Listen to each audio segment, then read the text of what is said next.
Hello. Hello everyone. Welcome, welcome. It's a long time I don't advertise the stream. Maybe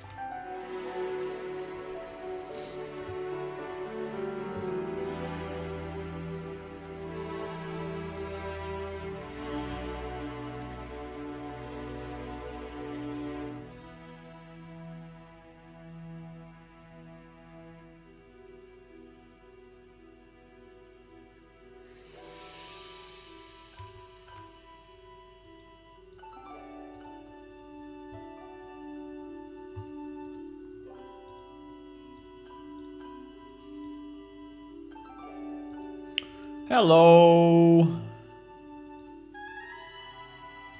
Pam pam pam. Pam pam pam pam pam pam pam. Pam pam pam pam. Pam pam pam pam.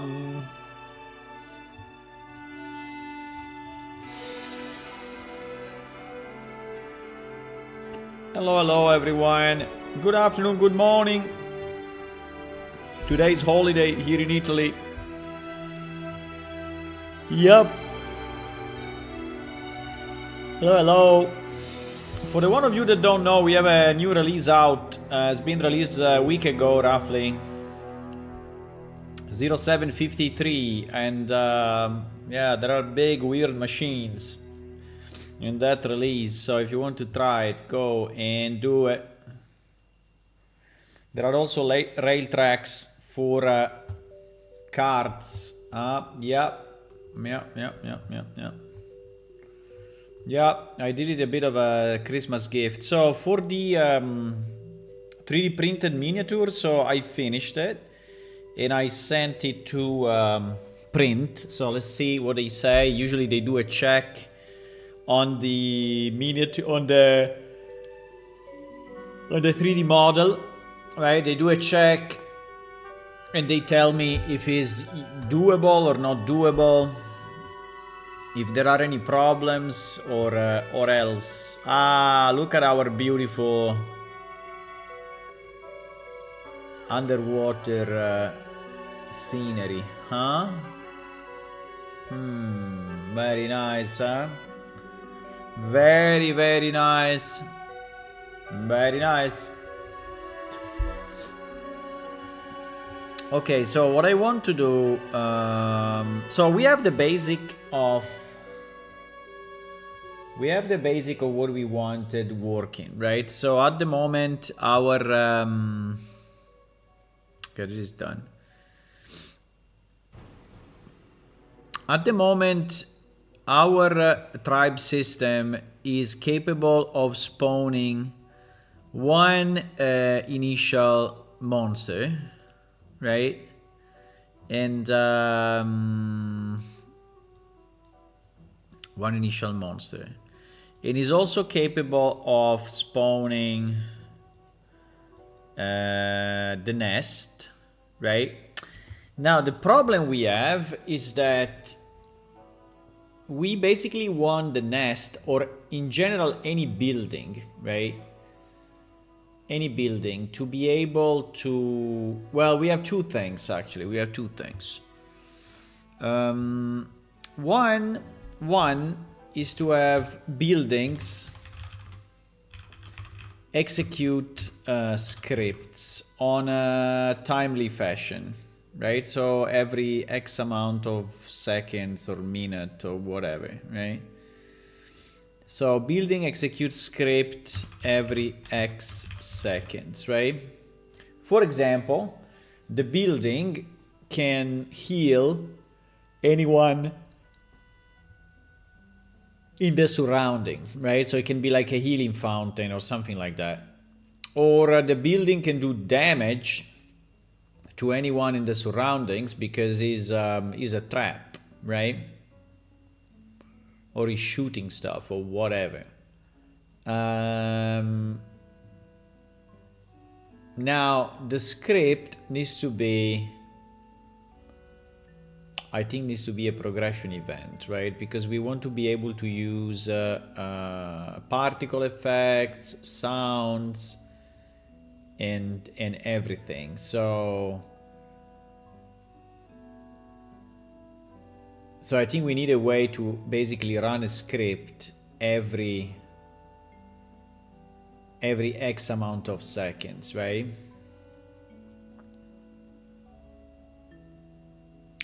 And then the second thing, right, is to be able to schedule certain events based on the age of the tribe. Well, can be the age of the tribe or can be the number of assets that he has. I have to think about it. But basically, we need a let's call it events over time, right? I don't understand. I don't know yet if events over time is really just time or is events over time example, right? Or I would say a timed evolution.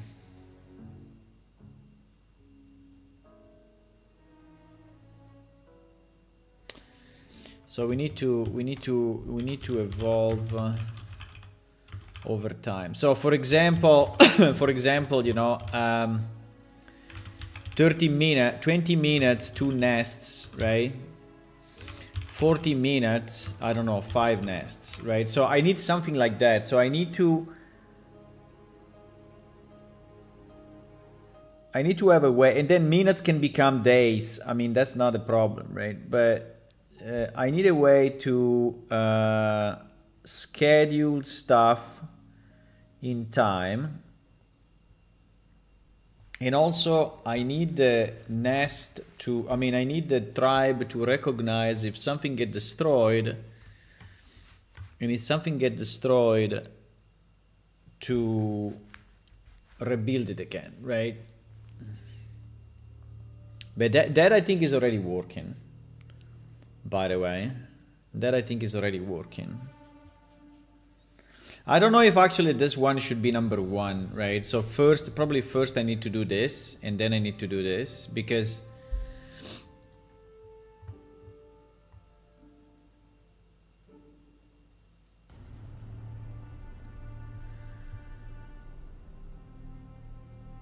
I mean, we can try and see what happens if I destroy a nest, right?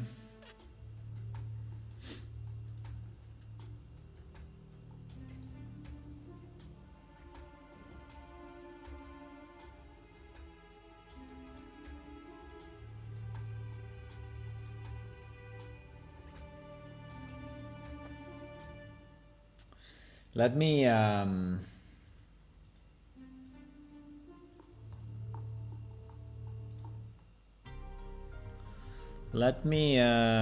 reduce the HP of the nest, because I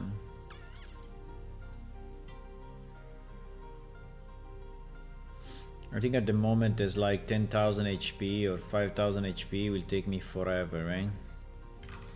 So let's do 200.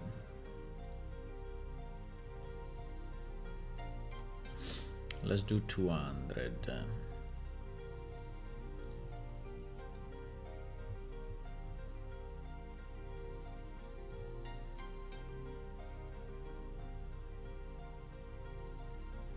Because I think anyway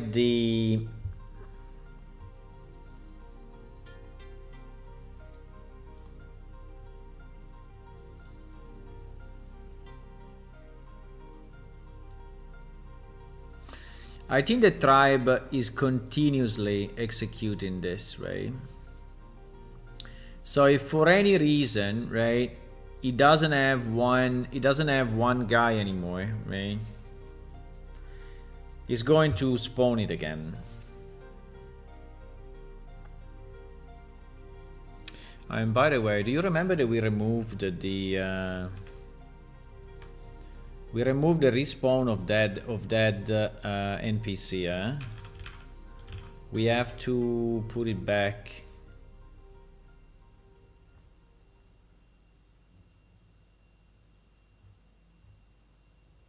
Right.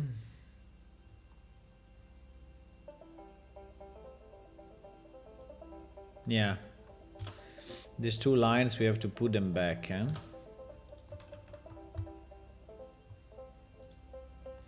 I don't remember if he was I mean, I don't understand if he was really dying because he was falling down or why he was dying. I mean, we didn't solve the mystery of our NPC dying, right? We didn't.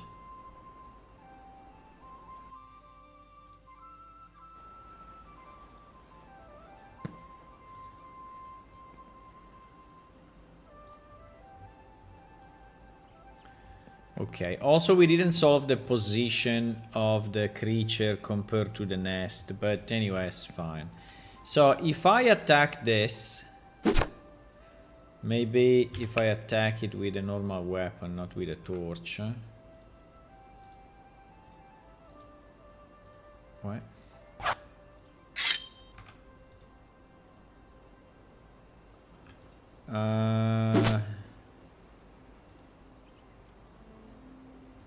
We said 200. Oh fuck. He has 2000 HP. He has 5000 HP. No! How much do I have in Sword? 100. Can I get a bit more so I do more damage?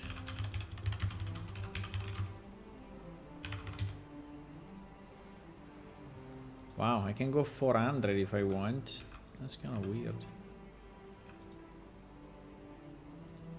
And I start to miss now. I think it's because it's above. Can I go 4000?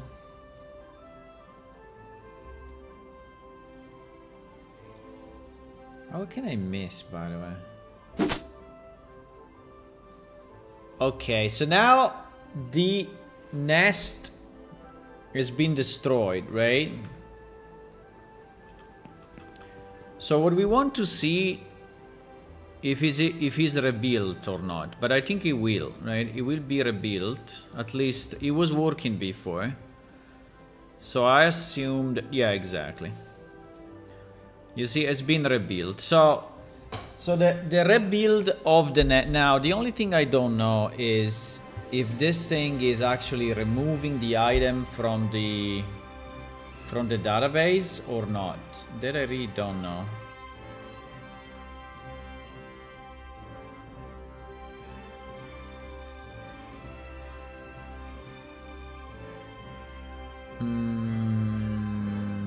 Where is the...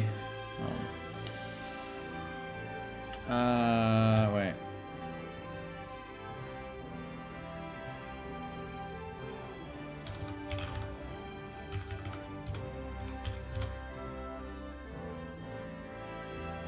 So at the moment there are 2 nests, right? Let's try to destroy it again.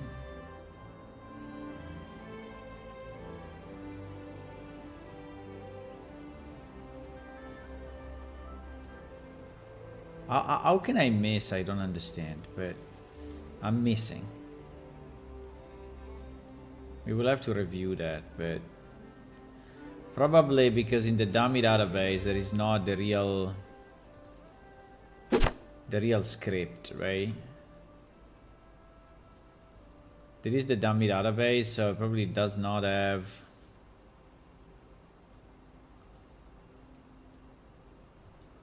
Come on.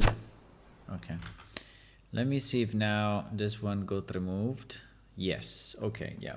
So this works already, which is very nice. So actually the item gets deleted from the database and then it gets rebuilt, and then it gets rebuilt. So all of this is working already, which is very nice. Now that guy seems to really like his base, huh?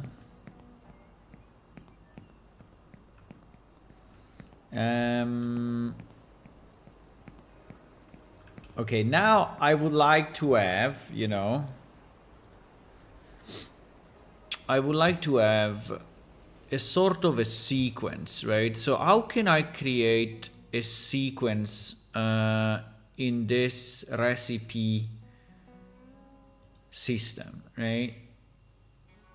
So for example, right, I would like to have, let's do something very, very simple, but yeah, something like this, right? So after X amount of minutes, I have 2 nests. After X amount of minutes, I have 5 nests, right? So something like this. So I want to have it, in phases. The problem is that I think we can say that every nest takes X amount of minutes to build, right? So if I go under build nest, right, and here I put a wait, for example, of 1 minute, right? If I put a wait of 1 minute, do you think that it will work, or do you think that it will not? I don't know. Hello, Resildren. The tribe doesn't attack me because I'm invisible. Because I'm invisible and not attackable.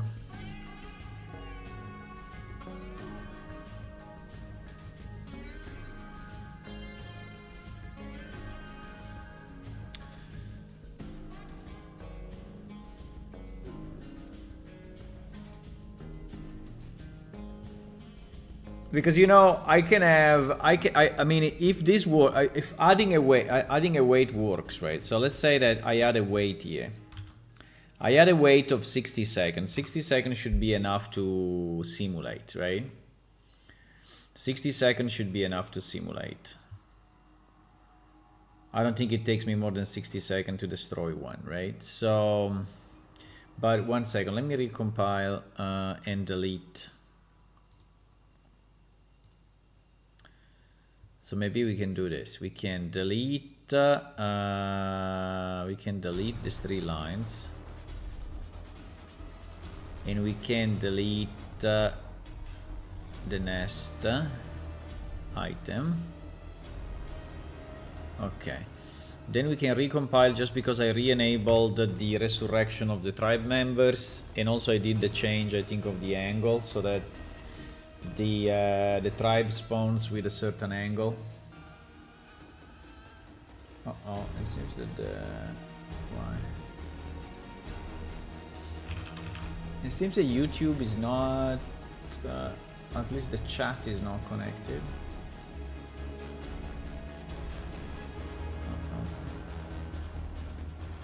Uh-oh.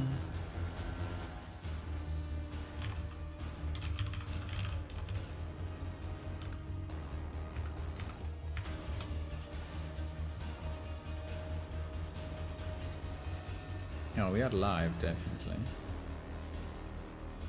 We are definitely live. It's just the chat that is not connecting to my restream chat. So if anyone is speaking on YouTube, I'm sorry, I cannot see you at the moment. I don't know why.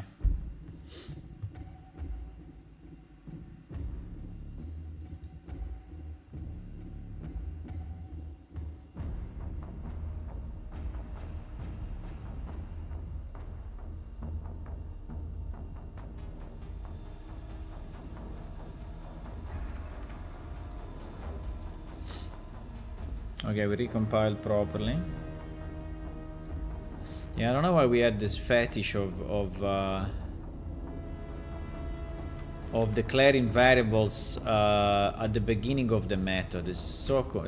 I mean, I understand that there was a guidance like 20 years ago, but if possible, you know.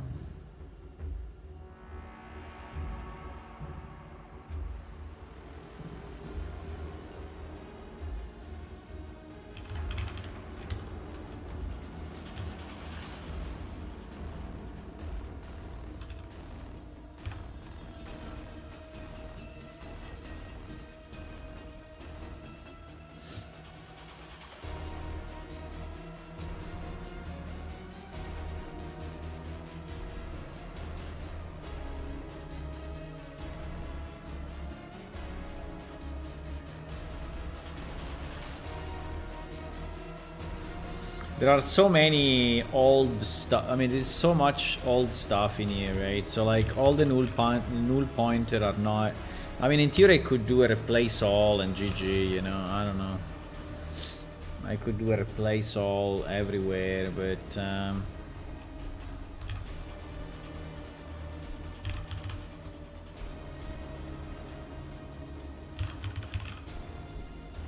there are 29 of them.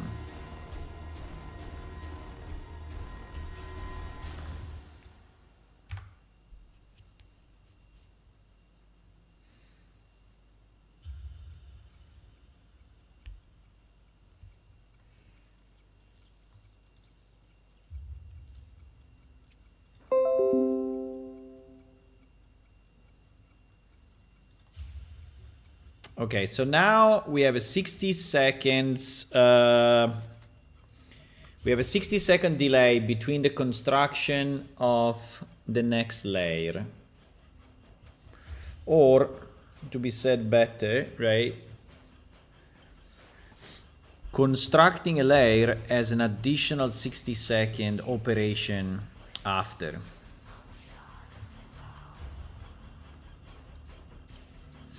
And I have to understand if I actually have to put it here or if I have to put it here.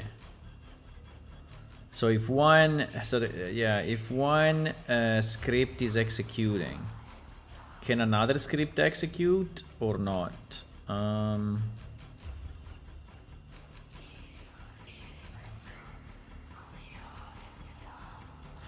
think it is based on the number of available members, actually. Because we execute scripts by member. So if we only have one member, I think we can spawn one nest. But if we have multiple members, I think we can spawn multiple nests. And that's a bit confusing, I know, but that's the way it is.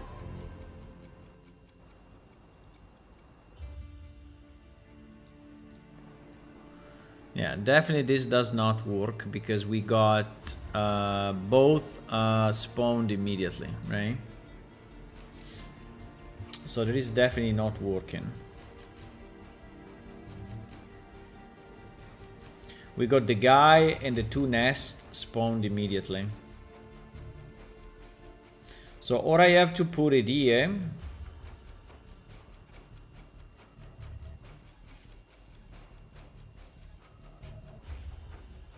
But I don't think that that's a solution as well, because this thing is designed to have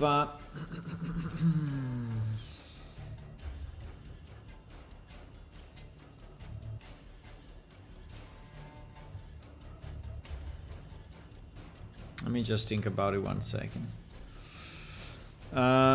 Tribe design.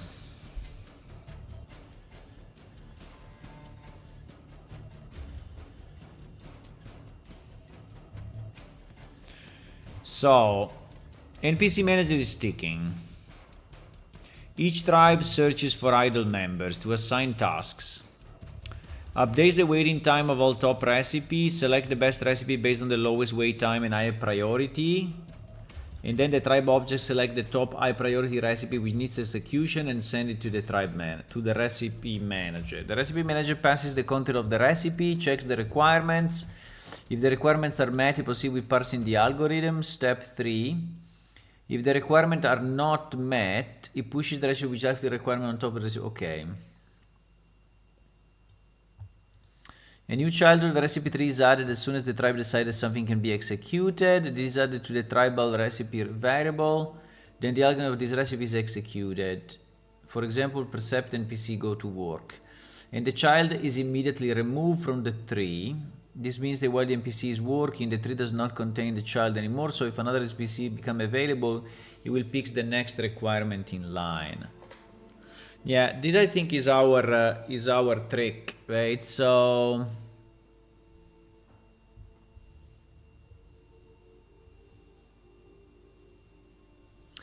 that the recipe is kind of executed in parallel, right?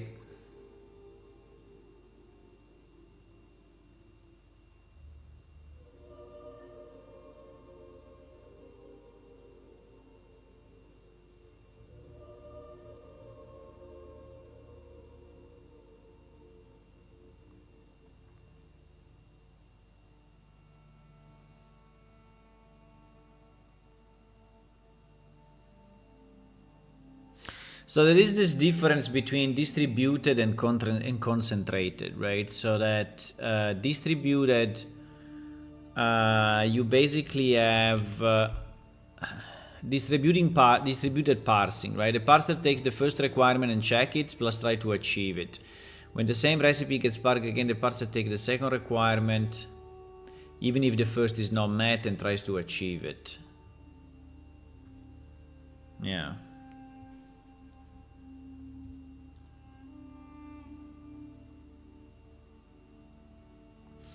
I think my problem is that no matter what I do, right? No matter what I do, I mean, I can try to put here a very long wait time and see what happens, right? If I put here a wait time of 200, let's remove the wait time here that didn't do anything, right? If I put a wait time of 200 on the on this line, right?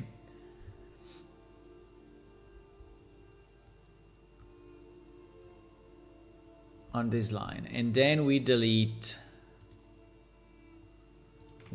again the existing nest, because we don't want the nest to be there.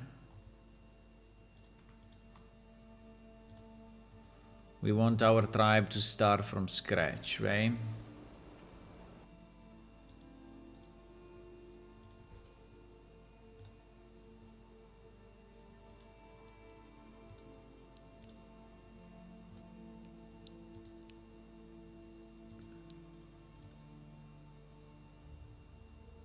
Yeah, so we need a...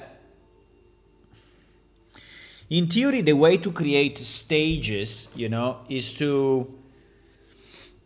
The way to create stages is to create requirements, right? So you have, for example, the requirement that you have 2 nests before you go to the 3rd nest, right? So, and until that requirement is met, you will never create the next level, right? So it's like an evolution. I think we have something like that.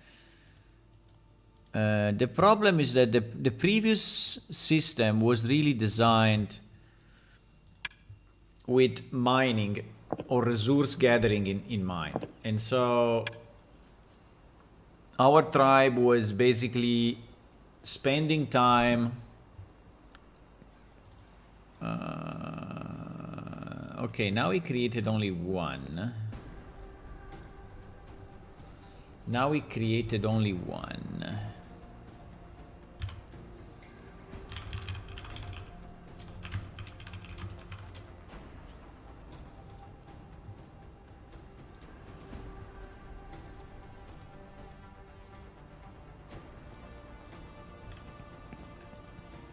No, cannot click him.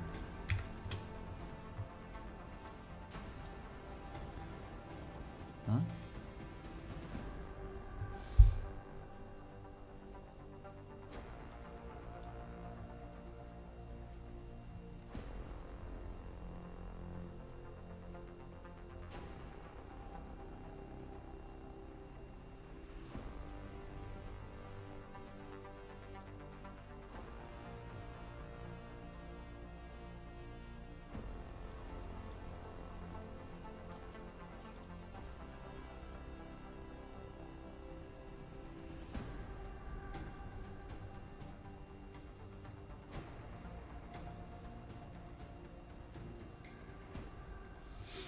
How much did I put? But definitely that is kind of working. I put 200 seconds.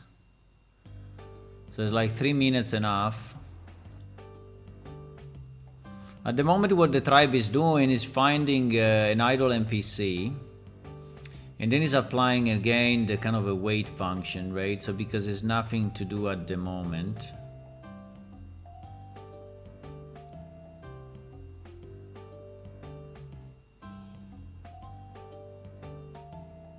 I'm not sure why it's doing this checking recipe like hundreds of times. I mean dozens of times. That is a bit strange, right? So is scanning the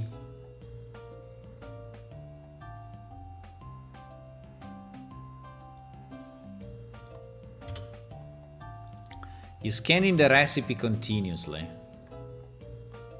What is this for loop? Well, the for loop is for the member sites, but definitely we have only one member, so right? So why is looping so much? That is something we have to understand, because I don't think it's correct actually. Because we have only one member.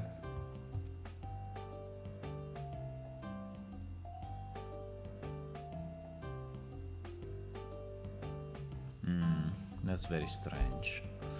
We only have one member, so it seems, well, I think that this for maybe it's just the advance, you know, that is yeah,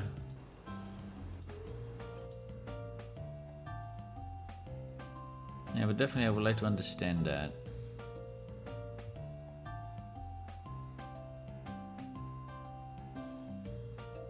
It seems to do it always the same amount of time, right?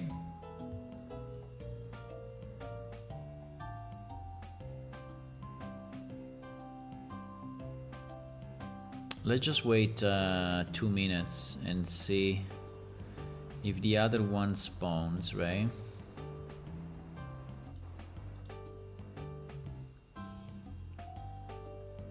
Because I think it should.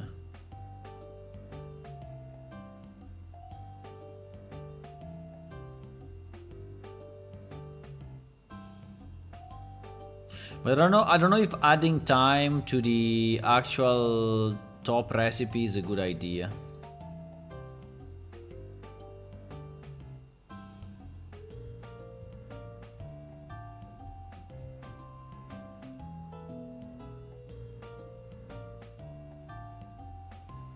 Are 3 minutes gone or not?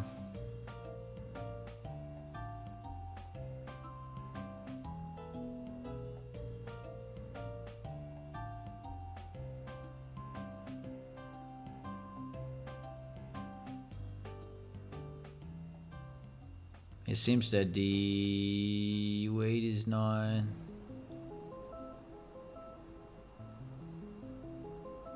Oh, there is a tail coming out of the layer. Look at that. I can make it a bit bigger though. I think it's probably a bit too small, yes.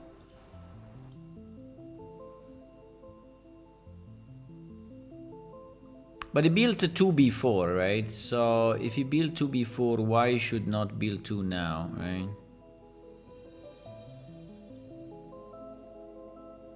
Actually, only one is constructed, and the 2 are yes, and the other 2 are not used at the moment. And we only have 1 entry, right?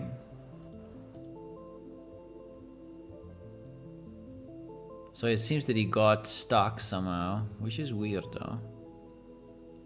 Or maybe 3 minutes didn't pass yet.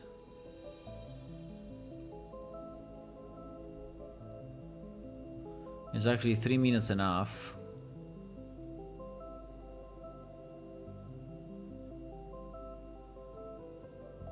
You can make it shorter, but it's weird that when it was shorter it did it, and now it doesn't do it.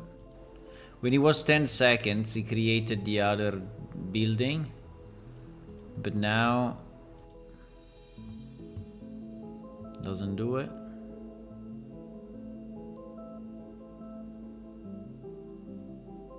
Come on, do it. When you are waiting, the time is passing slower. I mean, that's definitely the case.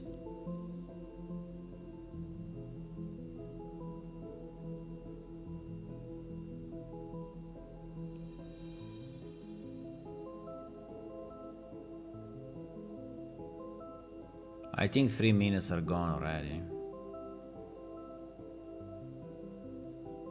I mean, unless he's spending 3 minutes every time he parses one of the elements, so in this case would be... So we have to understand that better, right? We have to understand if this...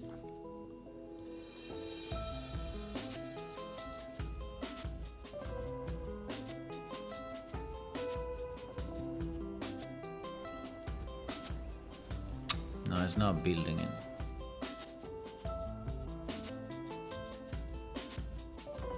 Okay, let's try to understand two things. Why is doing all these checks, right? Why is doing these checks for a certain amount of time, right? Because he does it like 20 times. I don't know how many. 1, 2, 3, 4, 5, 6, 7, 8, 9, 10. 1, 2, 3, 4, 5, 6, 7, 8, 9, 10. So we are at 20 here. 1, 2, 3, 4, 5, 6, 7, 8, 9, 10. 1, 2, 3, 4, 5, 6, 7, 8. So it does it like 38 times. I mean, I don't understand why that happens. And also it seems that the wait time now is kind of stopped everything, which is very strange. Okay, let's do this. Let's debug it and see why it comes here every...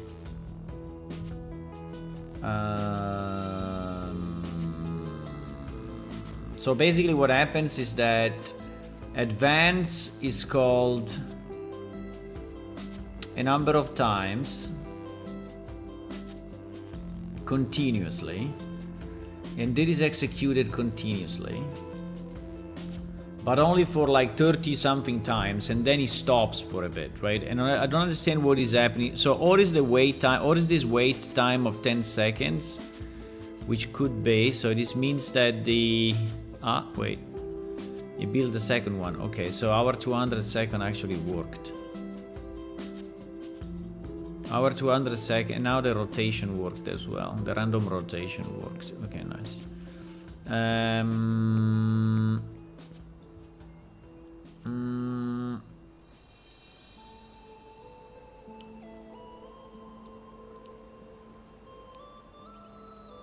Okay, so it seems that actually the wait 200 actually worked. So like that this is the pace. Okay, it worked actually.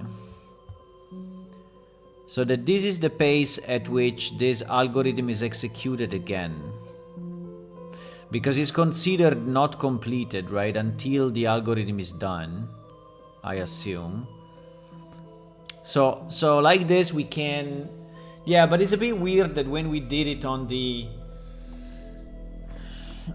When we did it here, right, it didn't work. So we added a wait 60 seconds on this element and it was executed immediately.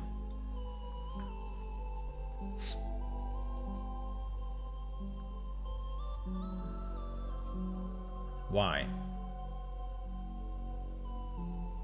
So it's different if I do it...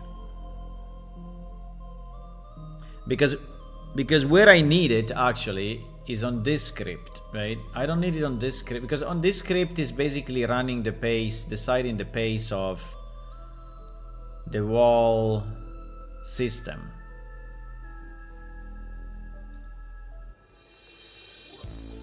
But I would like a certain building to take that amount of time, or anyway to ensure that after you build it, you cannot build another one immediately.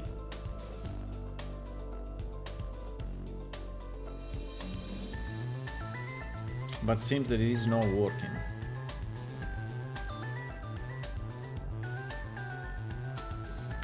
It's not working because the member is not busy.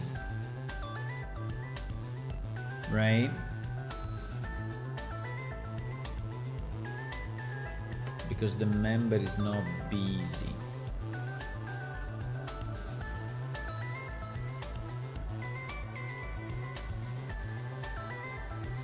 Yes, the member is not busy because actually we spawned the entrance in a different way, right? So instead of instead of asking the member to build it, which is what we do, for example, in this script, right? And so the member is actually busy doing that. We decided to spawn the nest ourselves with this new command, right? With the new command, which is spawn building.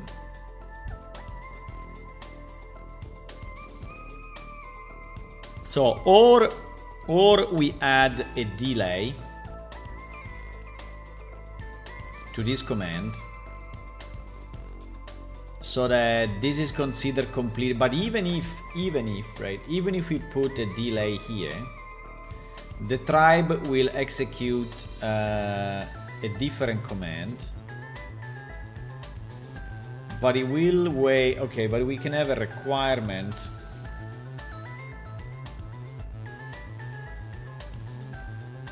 Let me think about it.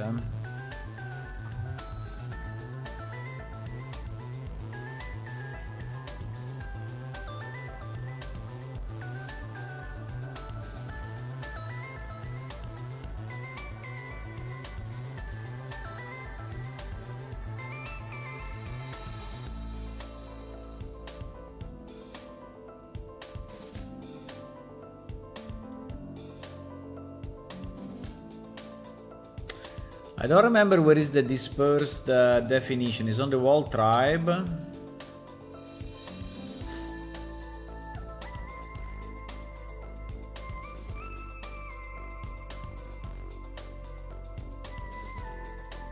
I know it's on the load. It's on the load. So it's here. Yeah. So load recipe distributed, right?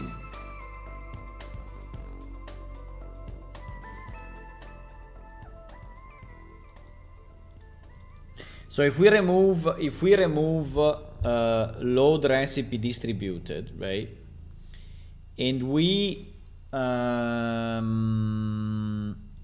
create like 3 stages, right?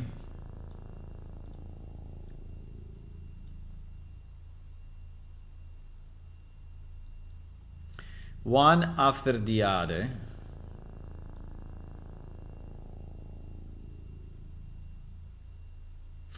So for example, if we take another item, like let's take another item, which is whatever. I mean, just the fact that it's different, right? I need a different item. So let's create a new line. Okay, let's create a new line. Clone. So this will be build throne, okay? Build throne. So build throne will be spawn building, and then I don't know if we have the global throne as an actual item. I think we do. But probably not here. Fuck. Not in the dummy database. No. Okay, 1 second. What items we have under structure? I mean, even a tent will be okay. Do we have the small tent, please?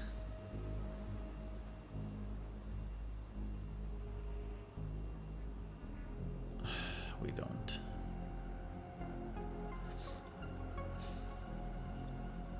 Yeah, the dummy database is very bad. Well, a table. Okay, a table. A table is fantastic. Just a table. Okay, a table is perfectly fine. A table. Okay, it will spawn a table. Now...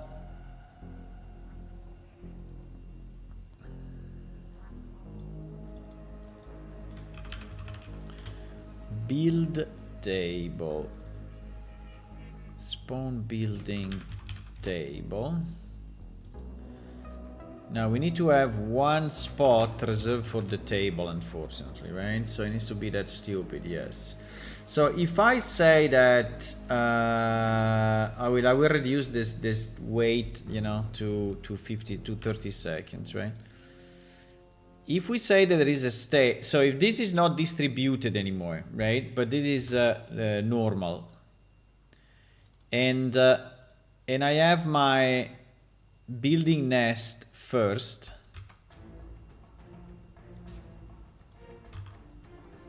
And then I have my table 1 because we need 1.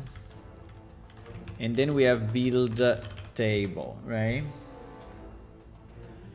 Does this does what I want or not?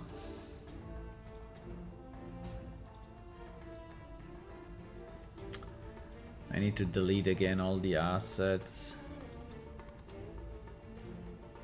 because we want the tribe to start from scratch. Sorry, the table is what? The table, I need the ID of the table so that I can search it quickly.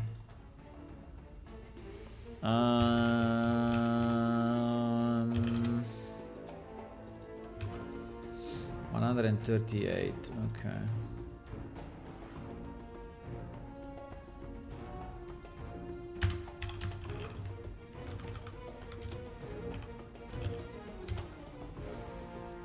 Oh crap. There are a number of tables. No.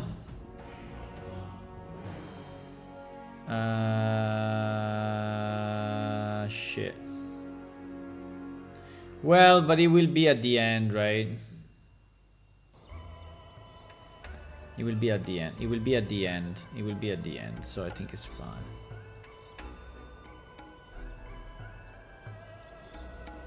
So now I have a 30 seconds delay between one operation and the other.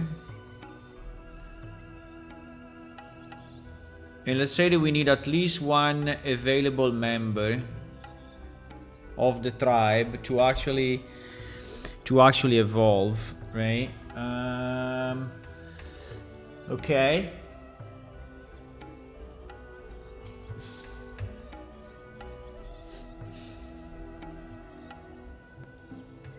Because at the end, I think we just wanted to have it in stages, right? And we can then have like 10 stages or 50 stages. I mean, that's not a problem. But we need a standard way to time the evolution of the tribe.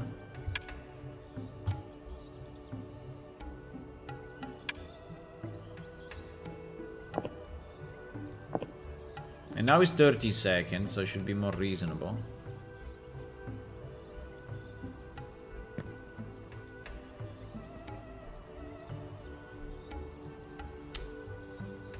Yeah, but you see that with 30 seconds, I mean, he built the table immediately. Why build the table? Why before it was 200 seconds, it took forever, and now with 30 seconds, it took nothing? I don't understand. I don't understand.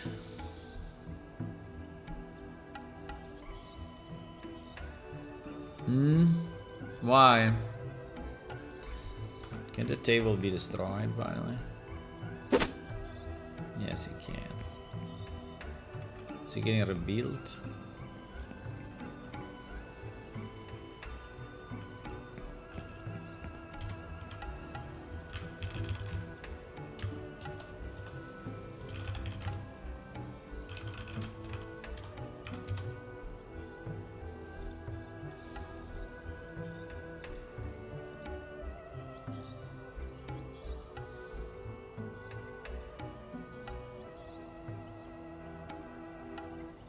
It's getting rebuilt, which is good, but I don't understand why it just executed everything immediately, right?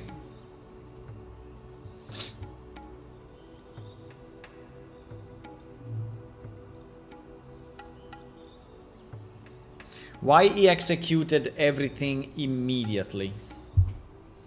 That is what I don't understand. Even if I have my 30 seconds wait, and I have that my second recipe is not executed immediately, but is executed when the first prerequisite is done, right?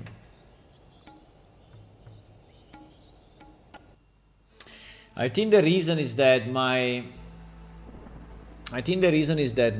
tribe member is always available, and as long as it's available, is executing stuff no matter what. I think those three actually are scheduled all together at the same time. Yeah, for sure. I think that we parse the requirement, we find the NPC available, and we immediately build it. Now,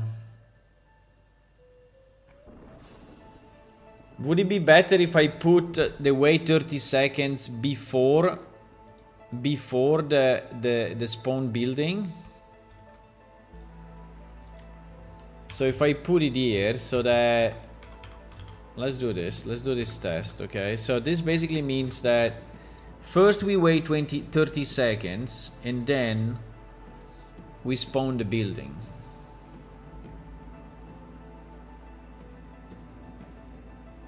Because these are executed in a sequence, right? The algorithm, to my knowledge, the algorithm is executed in a sequence.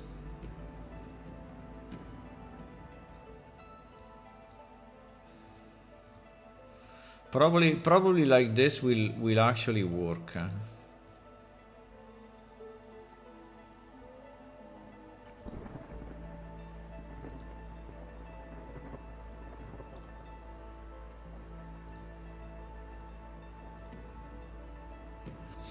It's possible that like this will actually work. We still don't understand why is checking 38 times and then it's doing something else, but probably due to the weight. I don't know.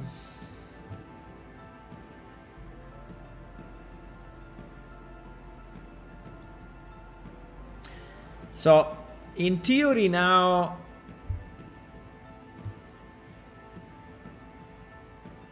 yeah, but these two will be born together. Yeah, I think that we have the same problem though. I think we have the same problem. The problem is that all requirements are parsed at the same time without waiting, right?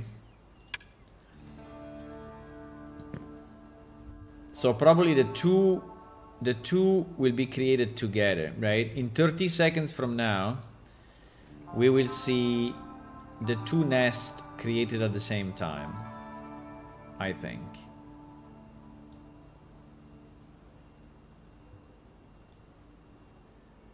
Why our guy's not here, by the way?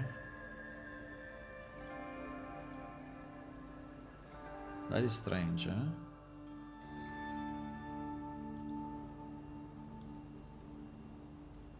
Why our guy's not here? Huh? Why?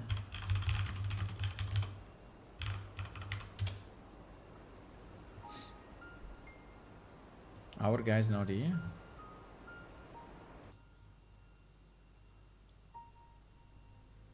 But the spawn member is no delay.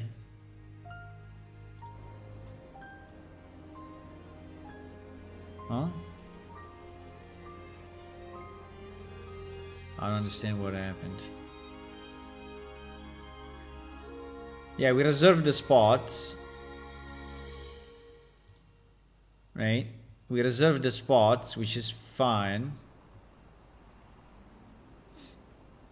But we have no member. Why we have no member?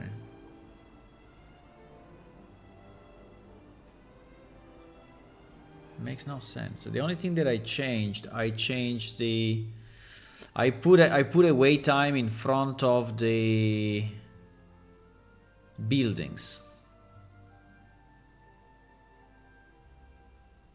And I removed, well, actually I removed the wait time from here.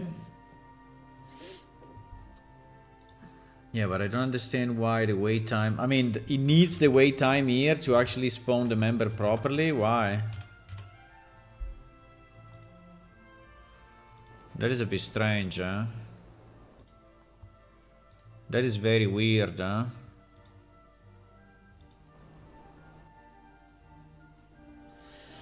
Why the consumer need a table? They needed to cook humans like you. So they put the human on the table and they cook it. They put like special spice on it. The human spice. And then they eat it. That's why they need a table.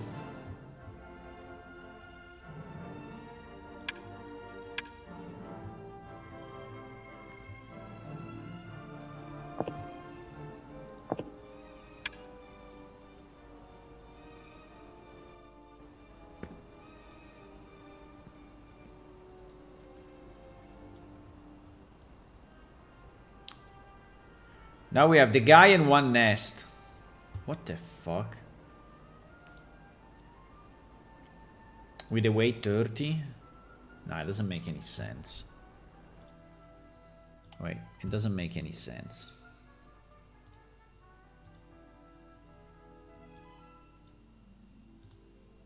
Let me clean it. Because it doesn't make any sense.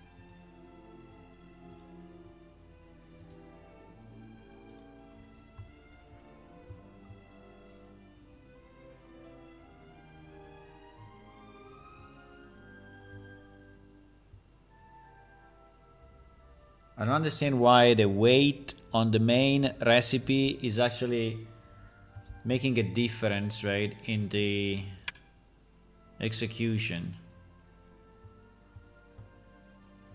I mean, we also changed from distributed to linear, right? So that's a change. That's a big change, I guess. So we never tested it this way.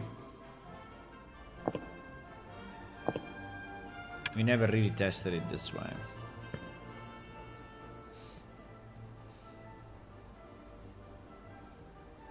But yes, he's actually doing that. So with this setup, the first entrance is created automatically.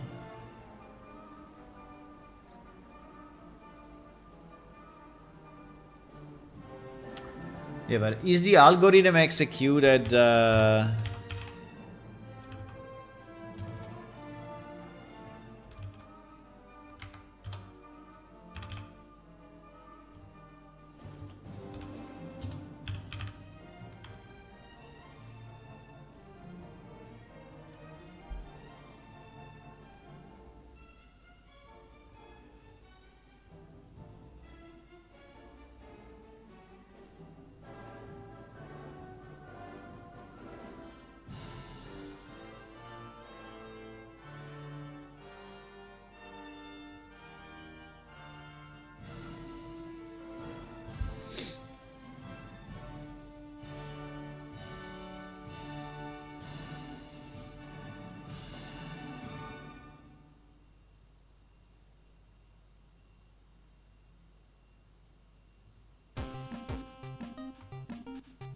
It doesn't say that.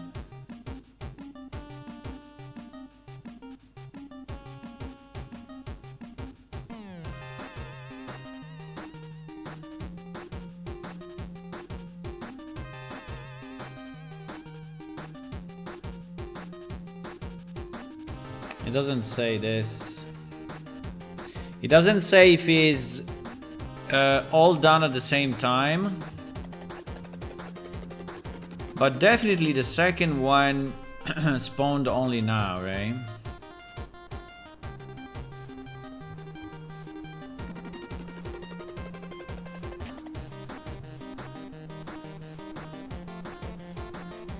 So do you think that the table will spawn in another 30 seconds? By the way, this second seems to be so long. I don't know if this 30 is really seconds, but seems to take like forever.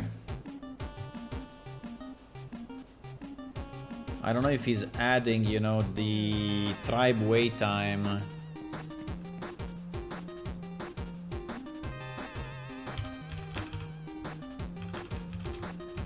Yeah, the table arrived now. But yeah, there is a way to kind of sequence things, right? Because you see that this way it actually worked. I mean, so if I say okay, let me try something else now. So if we say Yeah, the only thing that I don't understand, why he created the two entrances at two different times. Considering that my...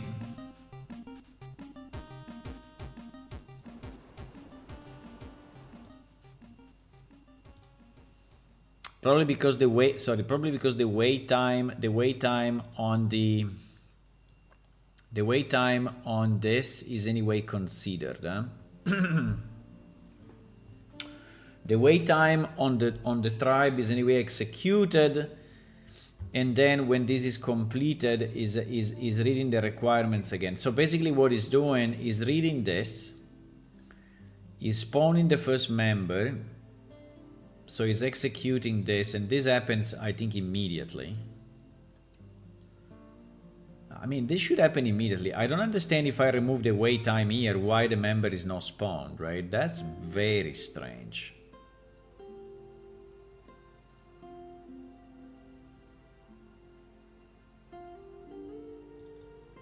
Sorry, let's try again, because I think this we need to fix. I mean, it's impossible that when we have zero waiting time, when we have zero waiting time, the creature is not created. I mean, it makes absolutely no sense.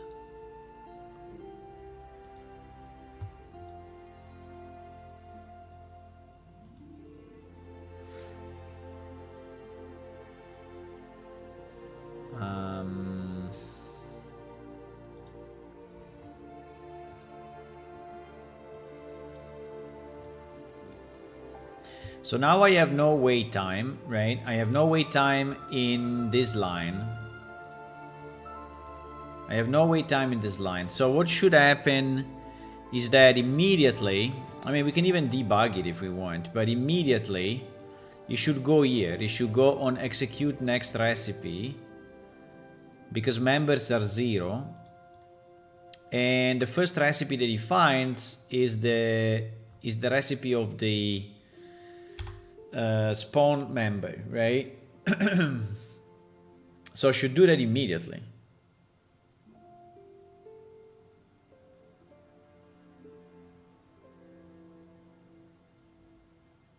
I don't understand why adding a wait time there makes any difference, right?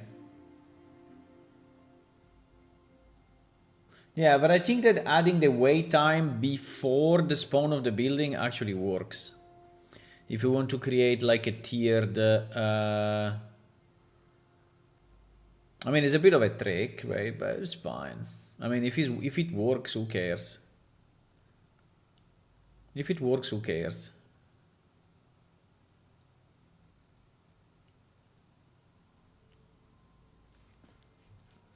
Yeah.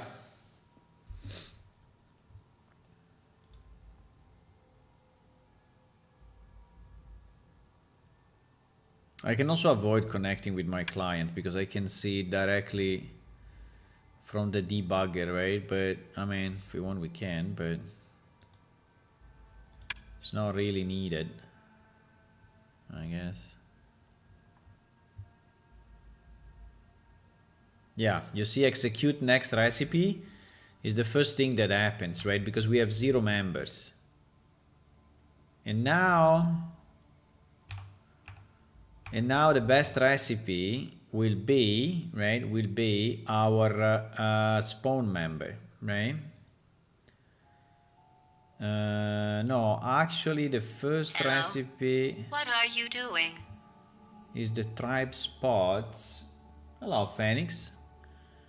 We are trying to evolve our tribes. Reserve spots. Yeah, because reserve spots is added in the loading as... yeah, but we also have... okay.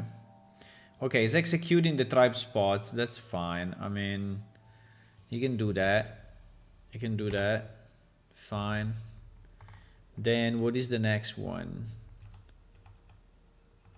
Then what is the next one? The next one is still probably the same, huh? Ah, consumer evolve tribe. Yeah, exactly. Exactly. So this should be Yeah, this should create the creature.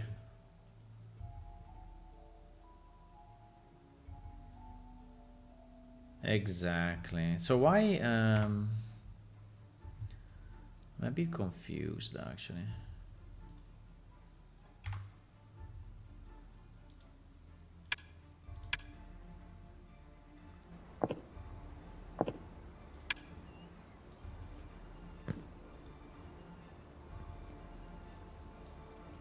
And our guy is not here.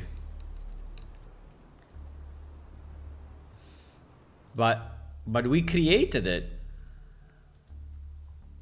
Huh?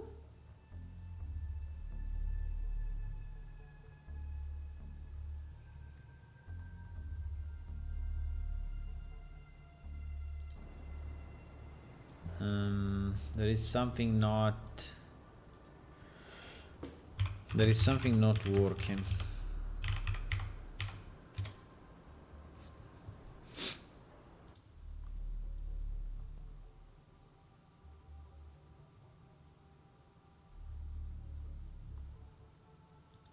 Because our spawn member has no waiting time, right? There's no waiting time, so it should happen immediately. It should happen immediately. And actually, in the debug, I cannot saw it happening. But then, the guy is not there, so why? Why? We saw apply recipe, right?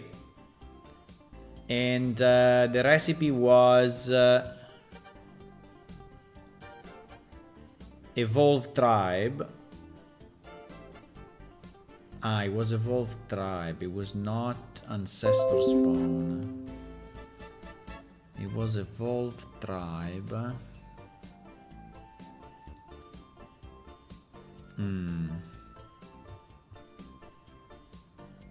True.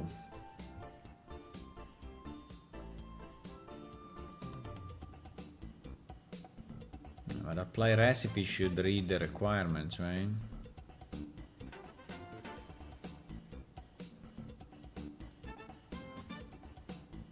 Apply recipe should first of all check all the requirements. Exactly.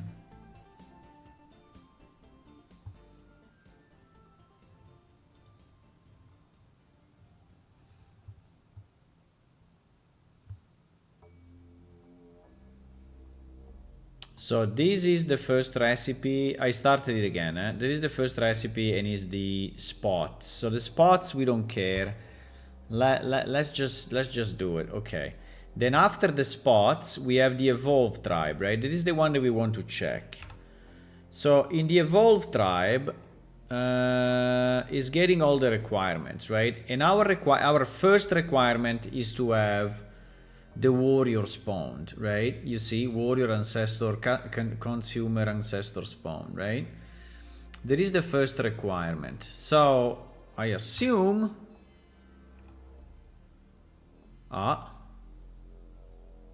check if we are entering here with a step which is above the total number of algorithm steps.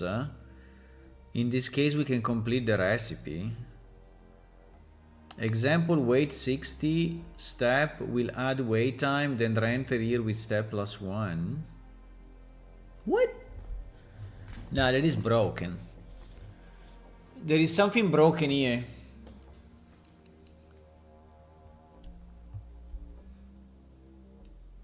Step 0.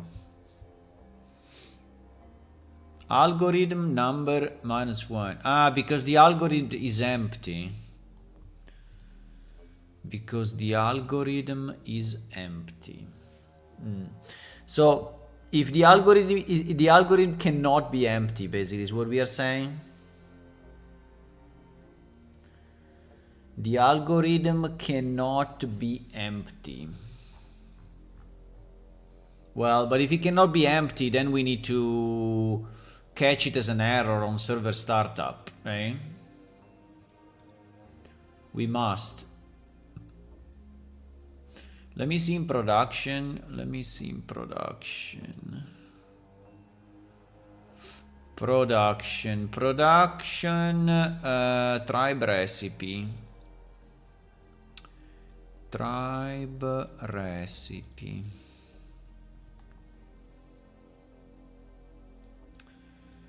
Tribe recipe. Do we have an empty one? No, we don't have an empty one. Yeah. Okay, if this is a requirement, right, for the solution to work, we need to catch it, right, when we do the parsing. When we do the parsing, we need to say A is not possible, right? There should be a parse something.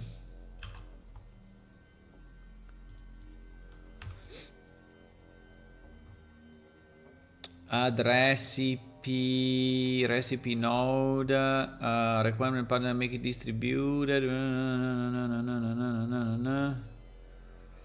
handle perception.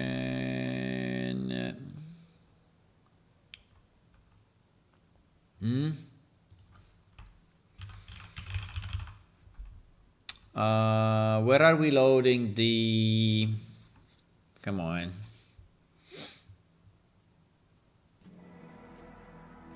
Where are we loading the, no, I want to put it as an error, right? So it doesn't even load. It doesn't even load.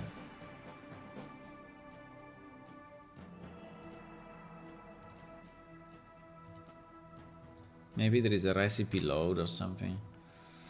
Recipe load, yes, loads the recipe. Okay. Loads the recipe, persistence, unique, algorithm, yeah. Okay, I think that we will split function, throw algorithm, parse the requirements,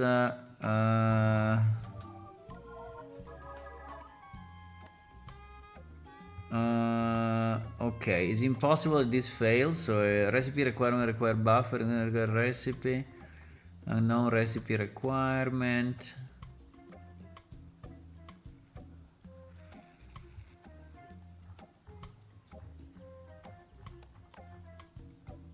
Recipe load.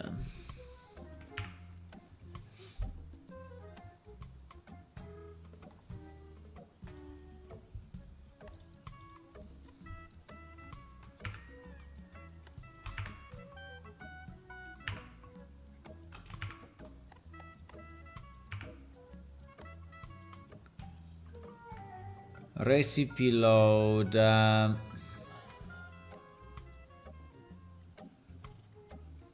But if the recipe fails, what? I don't understand why we are not checking. We are not even checking that this is loaded. This is loading properly, right?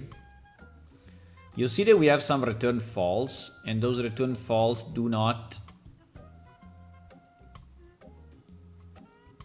This ones, right?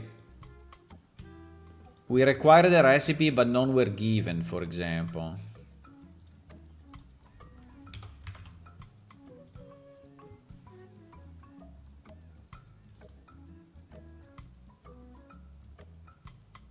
No, guys. If this function returns false, we stop the loading. There's no way.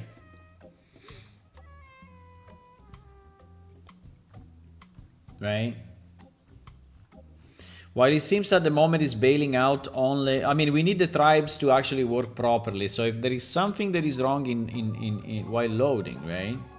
You see this exit? I mean, we will return false. And if anything returns, and if the loading of the recipe, right, returns false,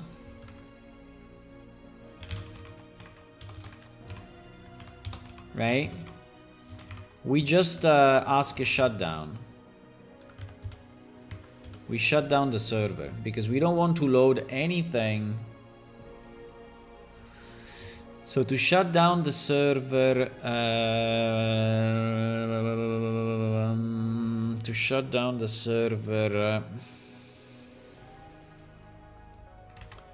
I think we have it in We have it here.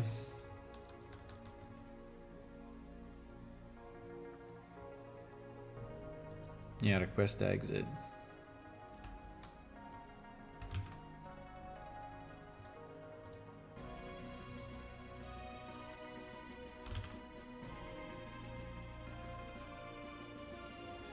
Failed loading one recipe, one tribe recipe.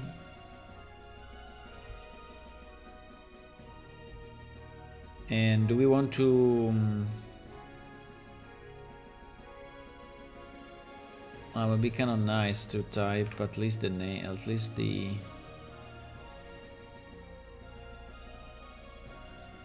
name.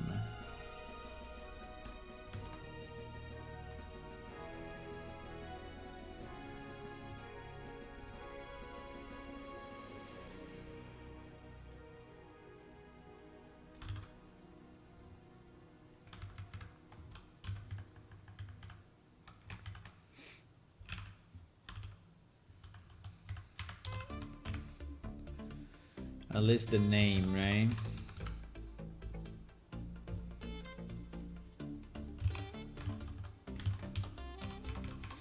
Let me turn on the light because I'm in complete darkness here.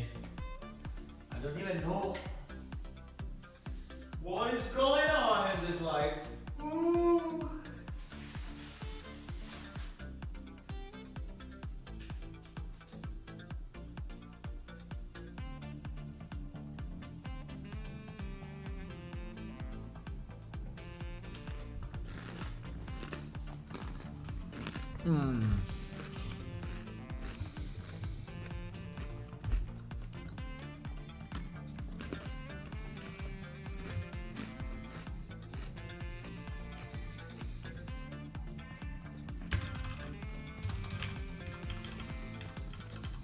Wait, maybe this is already.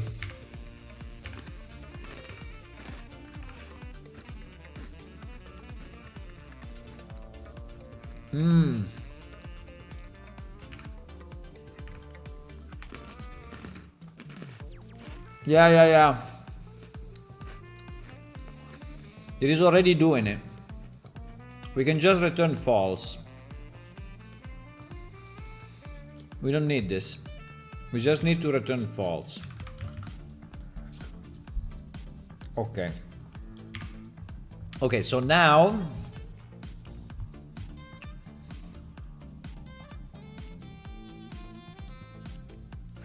this declaration at the beginning, it makes me mad.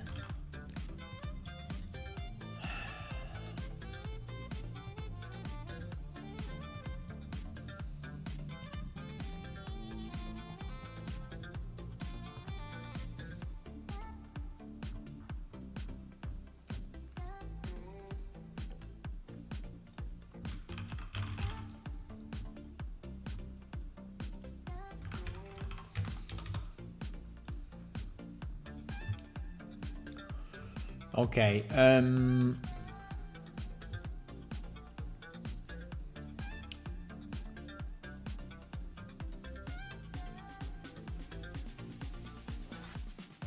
so this is parsing the requirements, right? No, but wait. There was the parsing of the recipe.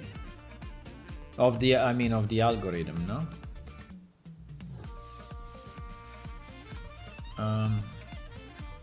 What? I see.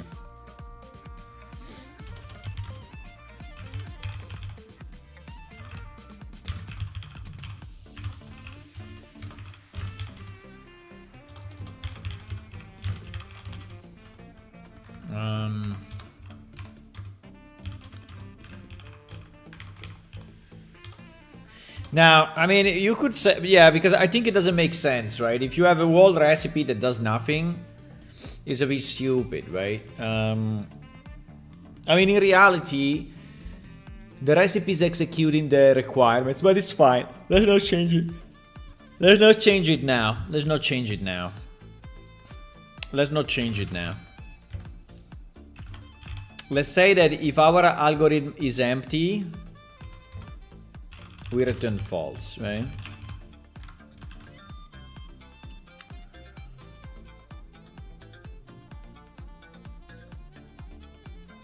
Okay, so now,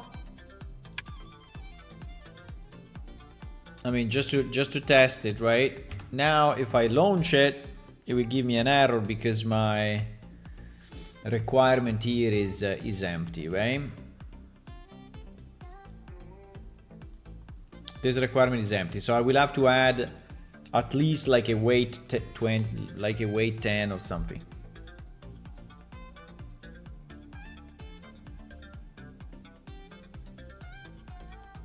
The only thing that is not very clear to me is the pace, but it's fine. I mean, I think we can.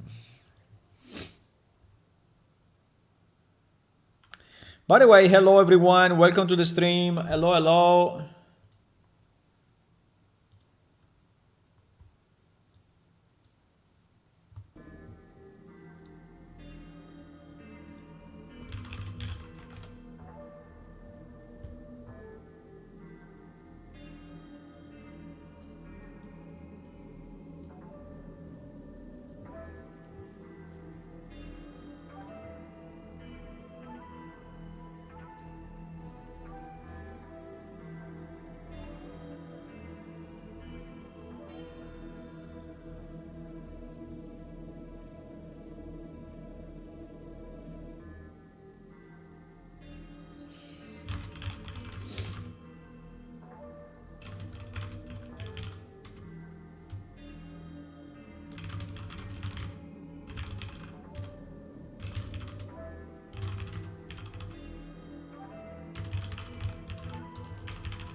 Okay, it compiled. So if I launch it now, right, let's just launch it simply. This will definitely return an error, right? And will say that that particular requirement has no algorithm, and so it fails.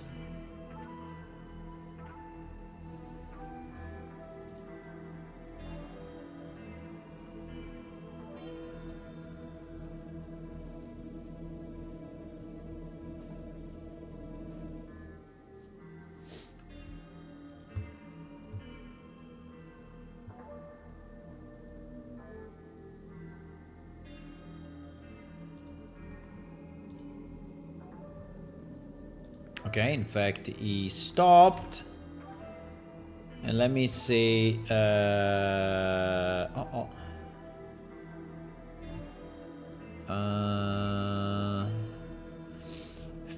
Failed loading tribe recipe, consume evolved, couldn't load the recipe table. Yeah, but then when he tried to print out...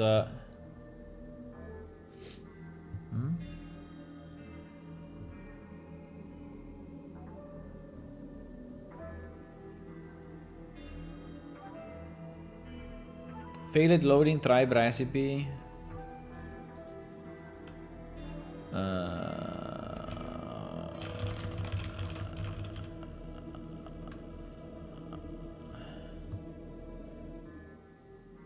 Okay. Yeah, it doesn't tell us why, but I think we can add. But then he crashed in a weird way. But fine.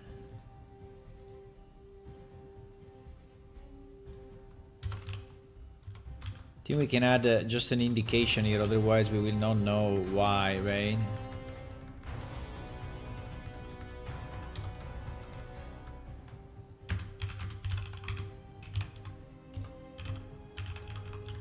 Algorithm.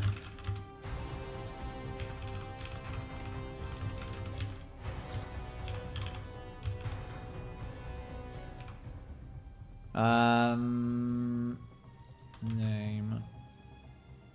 Okay, so now we will get that as well, so which is nice. But why then we crashed? We crashed when we were trying to clean up the NPC manager. 79.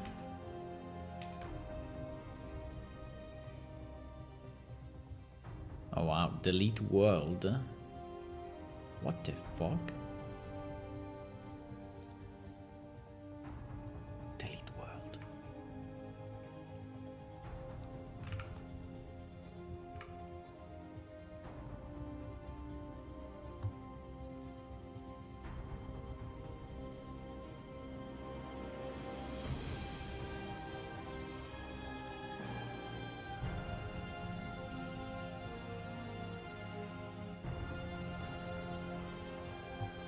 Sorry, why we are initializing, why we are...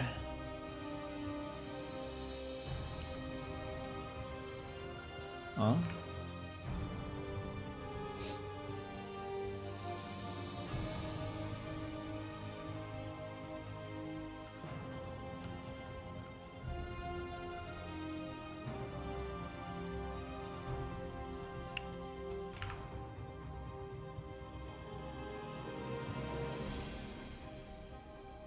We are not even assigning world.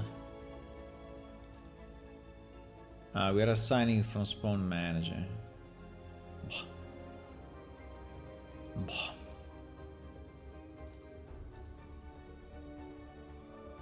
Assuming the spawn manager is created before that, but yeah, I think so.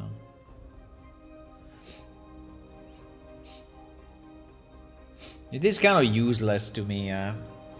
I mean, it's just overall confusing, right?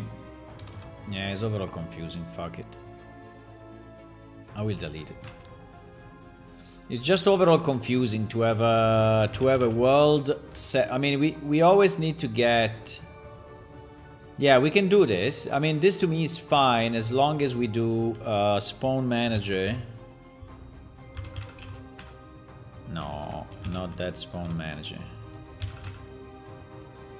This spawn manager. Huh?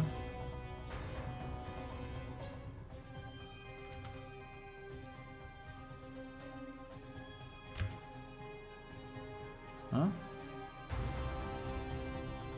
What do you mean? Bro.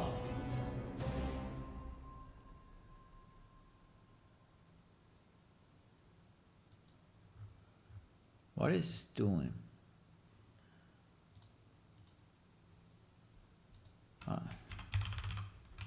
Why it doesn't like me?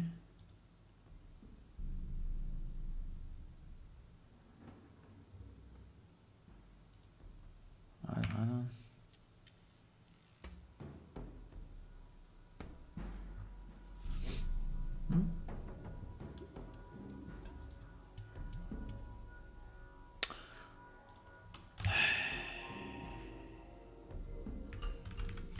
Okay, fuck it.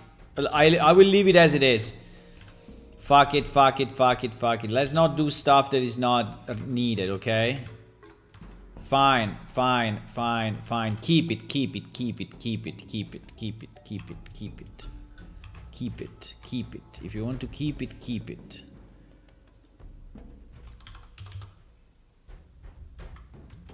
Just don't delete world, please.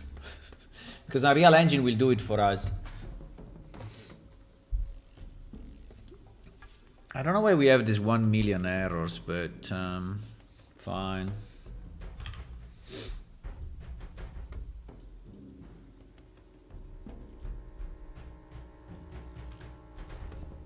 I think one day I will substitute all.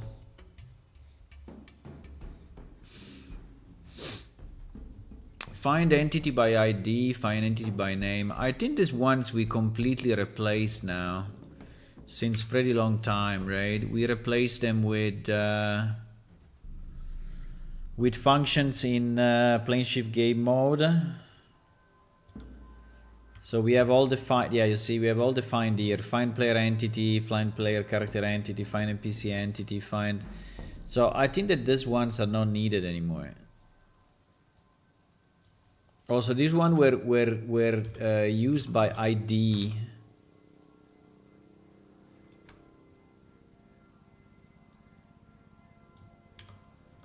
I will remove that.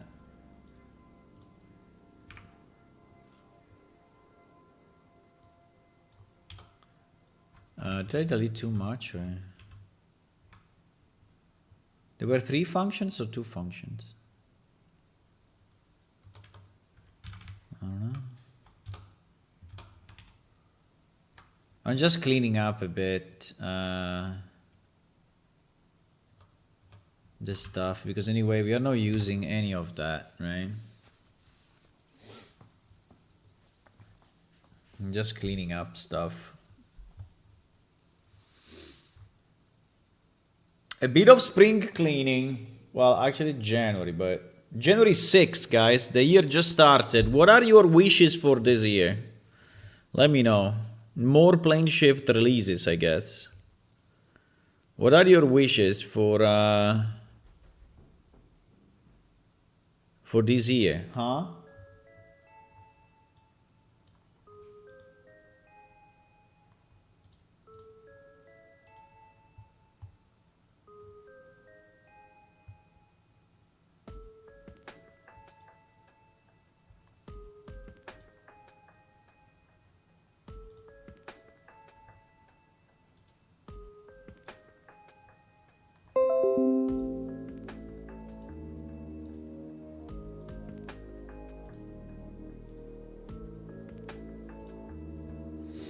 Ah, we didn't log in into this thing. Okay.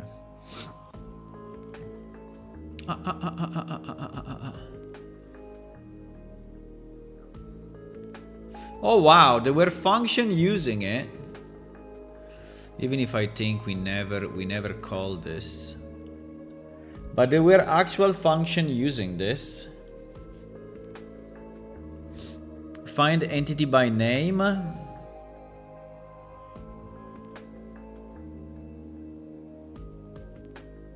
Well, is player entity by name or is NPC entity by name?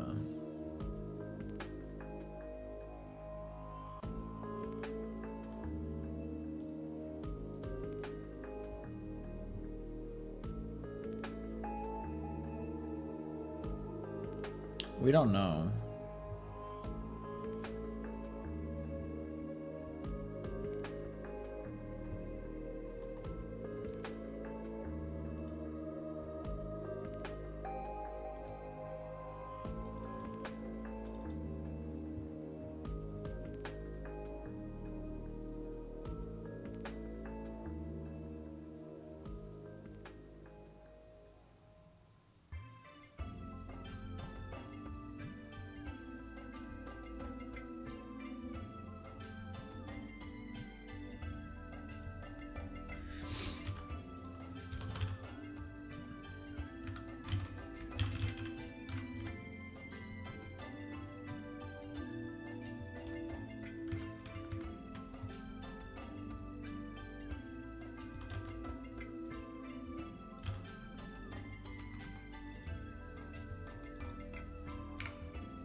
What?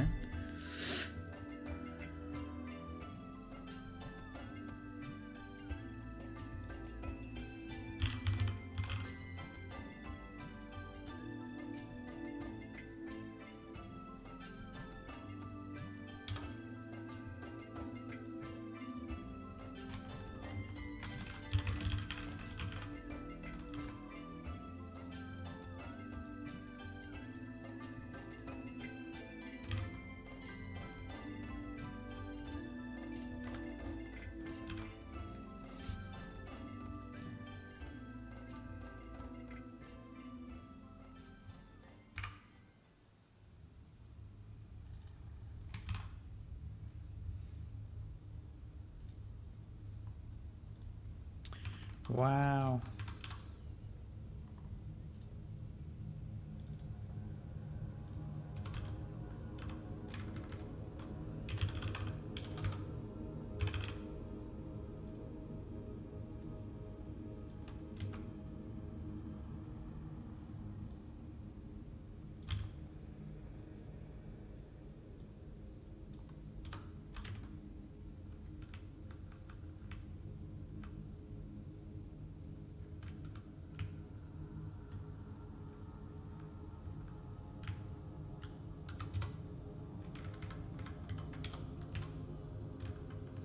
Wow. Wow.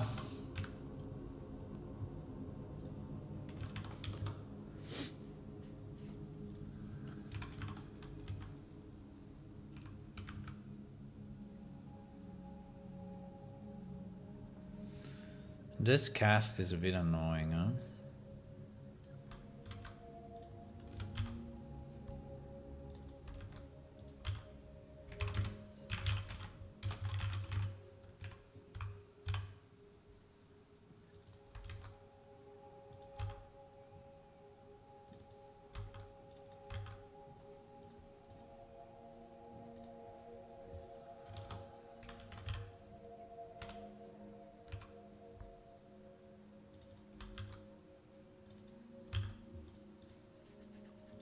Okay.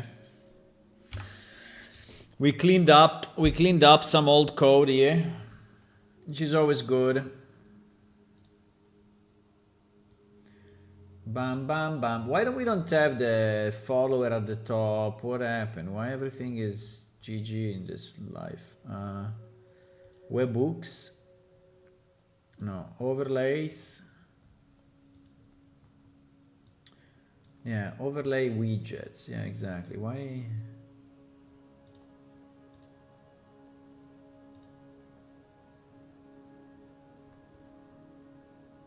Why the overlay widgets are not working?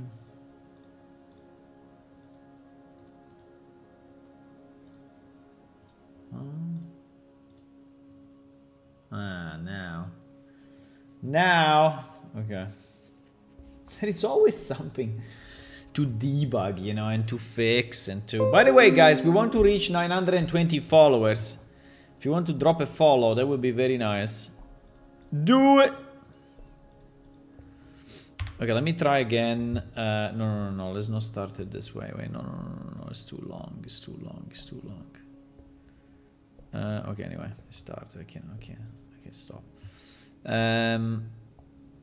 Okay, so now we should just give the error, right, properly.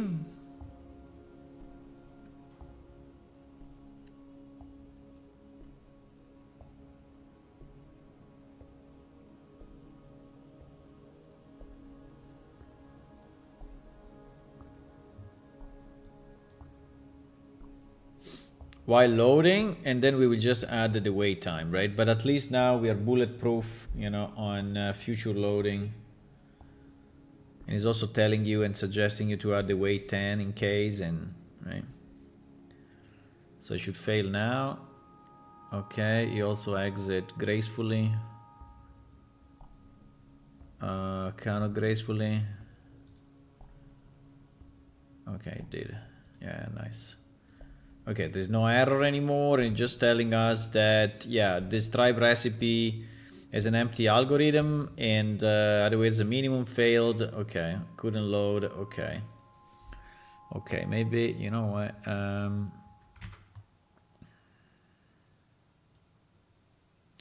Okay, it's fine. Okay, now we will add, no,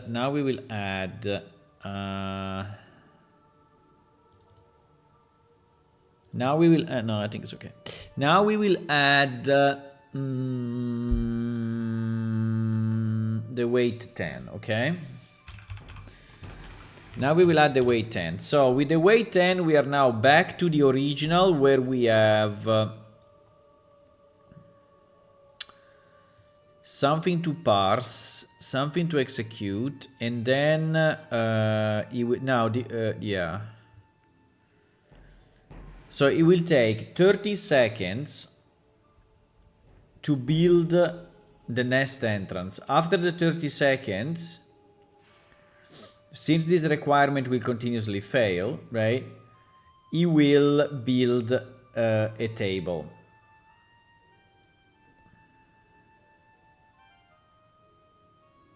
Okay, so this way we can create a kind of evolution stages, right? So we can decide, you know, that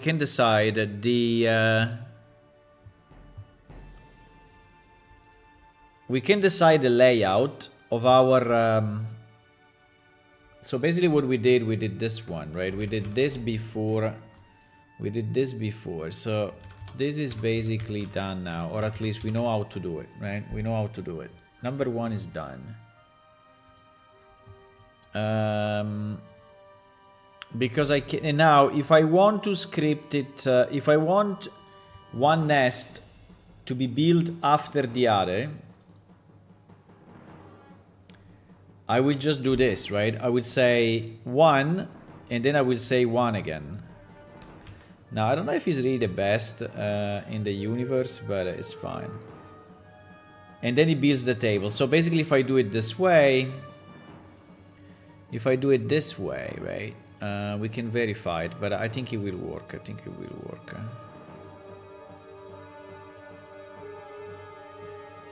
I think it will.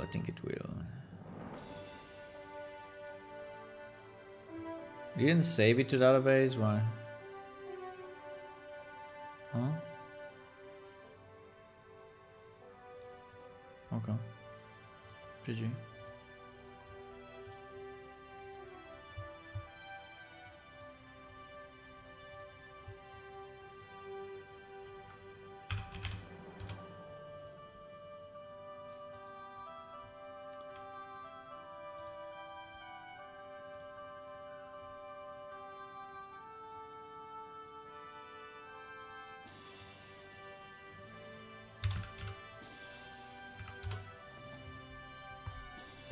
Pam pam pam pam pam pam.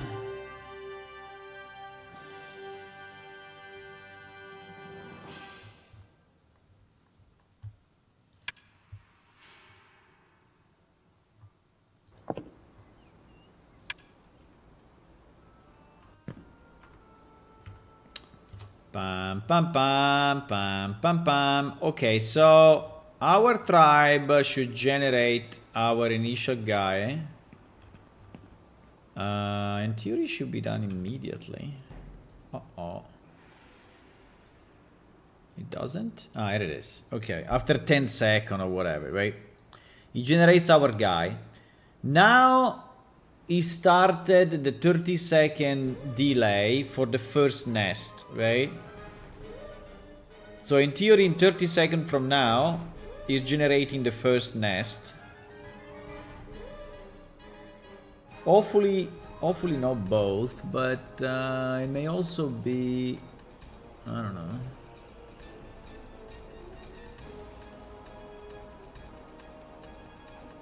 Let me see. Maximum it should be 40 seconds, right? Because it should be 30 seconds plus 10. I don't know if there is any randomization going on, but I don't think so. I think when you wait, I mean, I don't know if these seconds are passing slower when you wait, but probably, yeah, they do. Okay, it is the first nest. Now, in theory, in another maximum 30 seconds, well, 30 plus 10, right? So now it's 50, now let's say that he started at 40.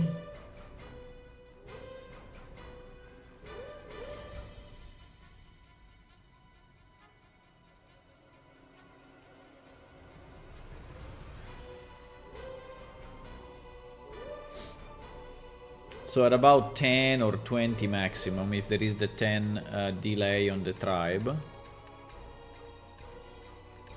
So probably is adding the 10 of the tribe, so is at 20. At 20? Fuck. Why?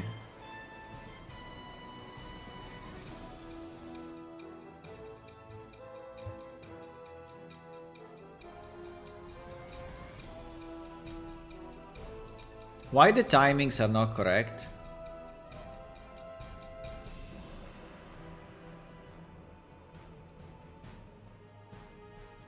Why the timings are longer than...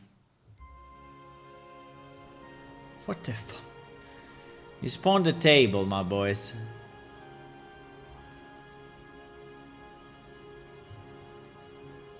Ah, yes. My bad. Ah, yes, that's a problem, though. No, it was my mistake. I should have said 2, right? Not 1-1. Yeah, absolutely. It's fine. But it spawned really a lot later, right? Than 30 seconds. Yeah, but it was my mistake, because obviously here in the recipe, I have to say nest entrance 1 and then nest entrance 2, right? a nest entrance 2, right? Because we want to have 2 at the same time, otherwise, yeah. I don't understand why the timing are so off. So I don't know if weight is actually adding a bit of a randomization or what. I mean, that's kind of strange, but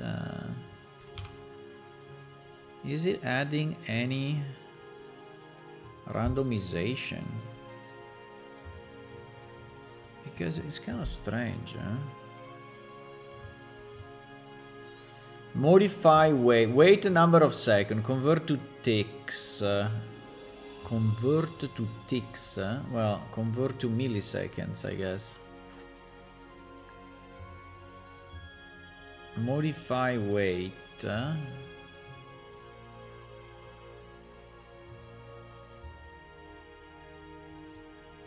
Modify weight.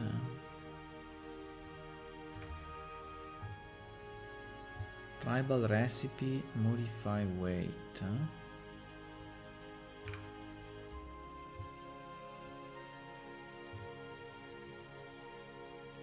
Add the delta to the waiting time.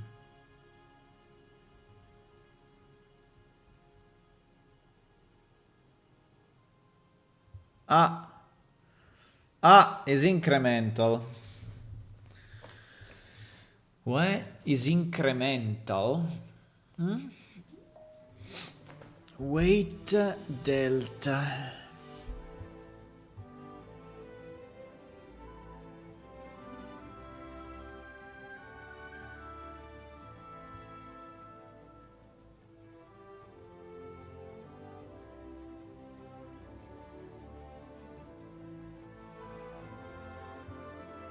So if the same recipe is executed twice, we add, so 30 then becomes 60. I mean, that's not very great. I mean, why we do this?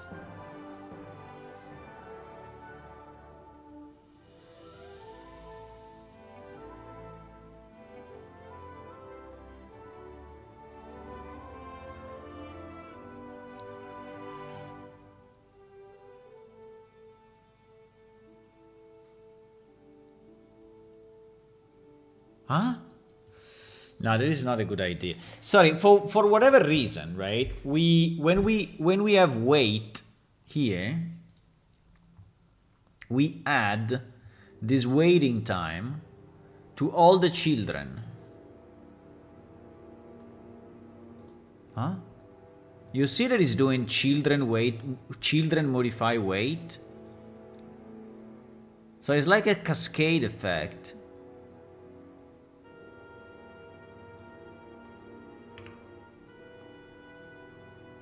I mean, but why?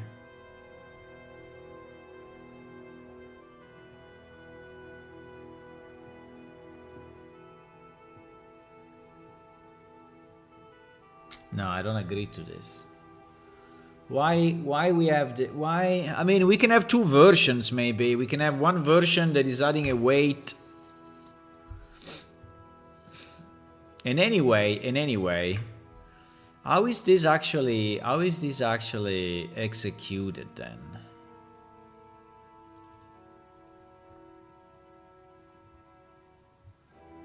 Subtract the delta from the weight.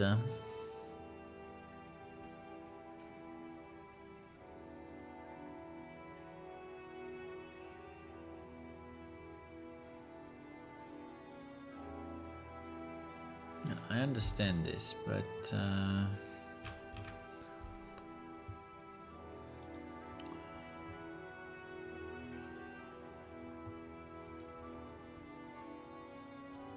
update recipe data. Hey, it will be in the advance, I guess. Execute next recipe. Yeah, it will be in the advance for sure.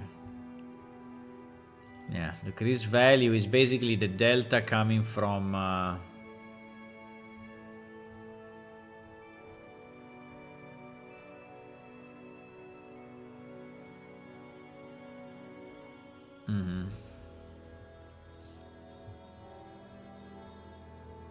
But anyway, we can assume that that delta is working, but I don't agree with what this code is doing, right? What this code is doing, so for example, even in the initial wait, let me try it a second, but I think it's very strange. Even in the initial wait, right? What it's doing is propagating the wait time to all the children.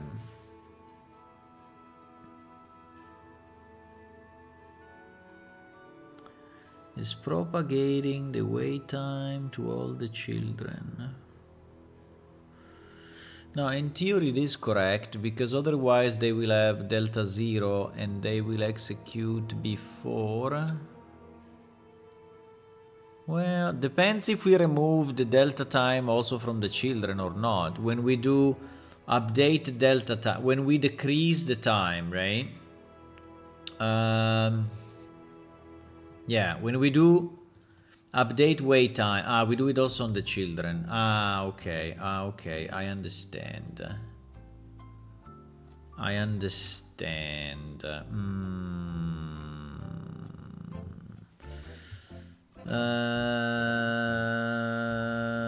So yeah, but if we do it on our top recipe, right, doesn't mean that we do it for every recipe in the tribe every time. So this is what is confusing me a bit, right?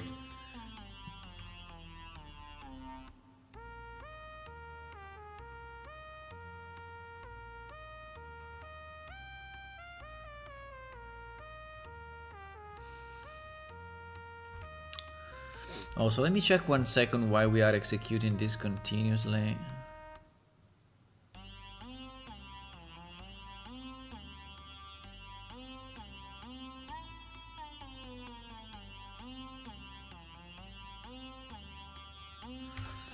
Behavior local move. Well, while he's moving, I guess.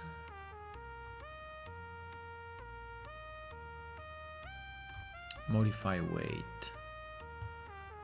Modified weight.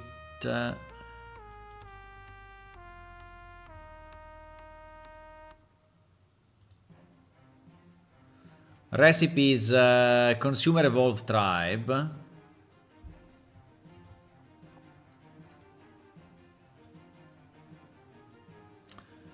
Yeah, so basically all the children. So which kind of children this guy has? Hey, all of them.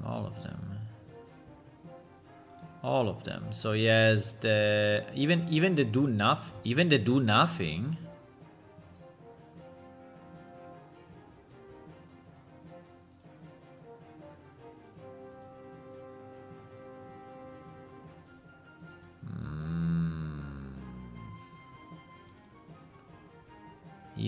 nothing, bro.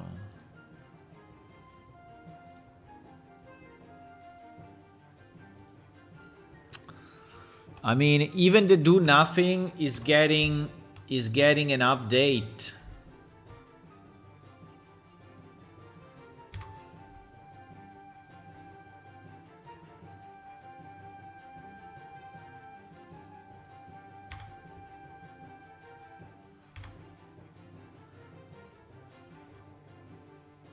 Even the do nothing is getting an update wait time. Do nothing, you see? Even the do nothing.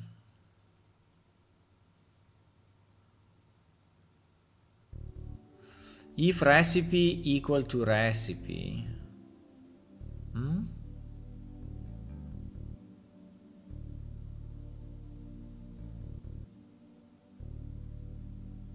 Why?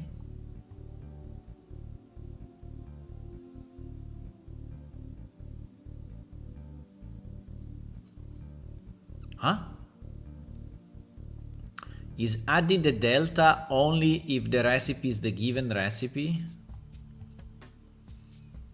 So it's not adding it to the children. So then why is navigating the children to add the waiting time? I'm so confused about this.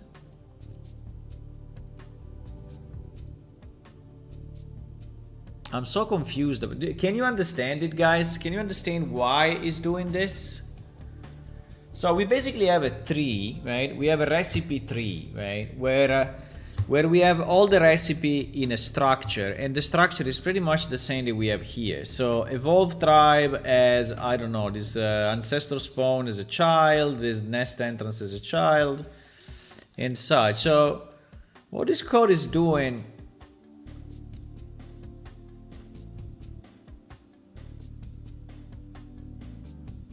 so he found the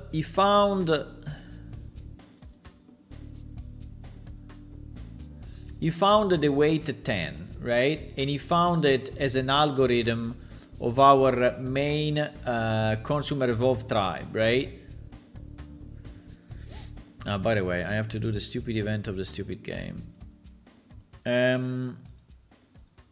So he found that, right? And now he's executing it, right? Fine. And he's executing it with the recipe being my, why here recipe is do nothing? I don't think so.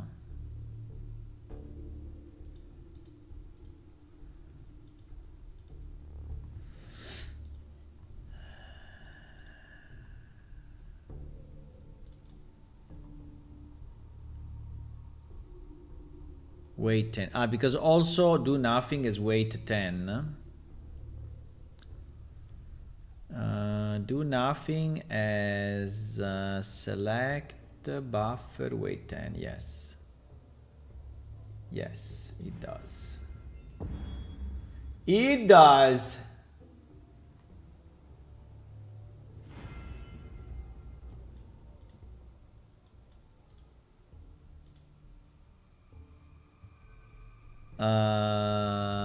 Okay, so there's also that case, right? But then why the modify weight is going in?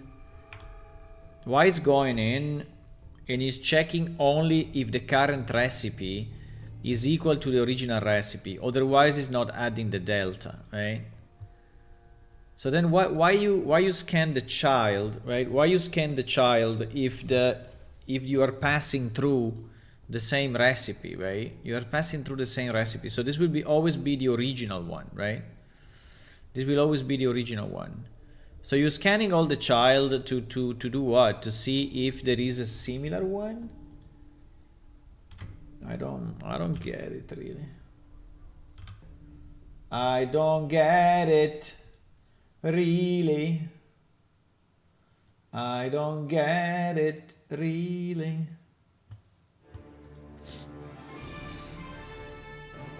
I don't get it at all. I don't get it at all.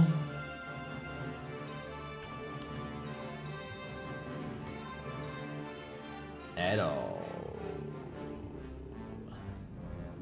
In fact, all the times, you know, looked like they were inflated. Correct?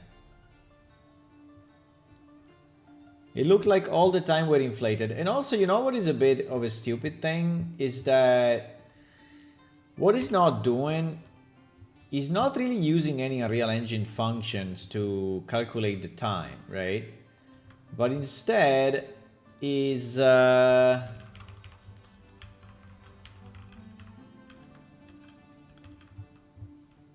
you're just using a delta time function, right? I mean, which is understandable because probably back in the days we didn't have the Unreal Engine, right? So it's just subtracting time manually, pretty much, right? So this is what it's doing.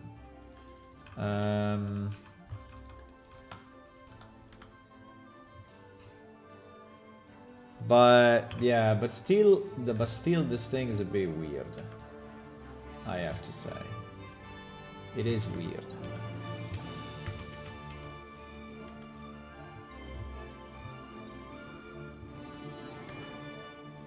So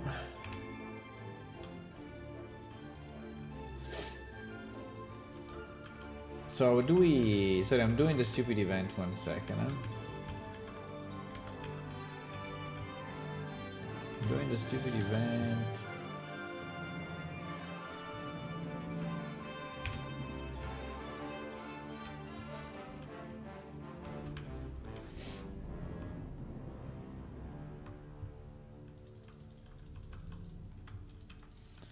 Stupid event.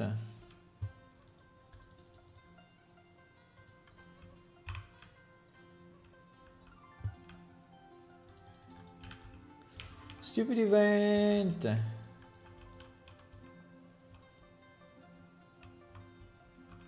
I mean, we can also ignore these wait times, right? My only problem is if they really grow exponentially, right? So that they become way more than what we want. Now, if they are roughly the same and just, you know, not, I mean, like they sum up one time, or they sum up with the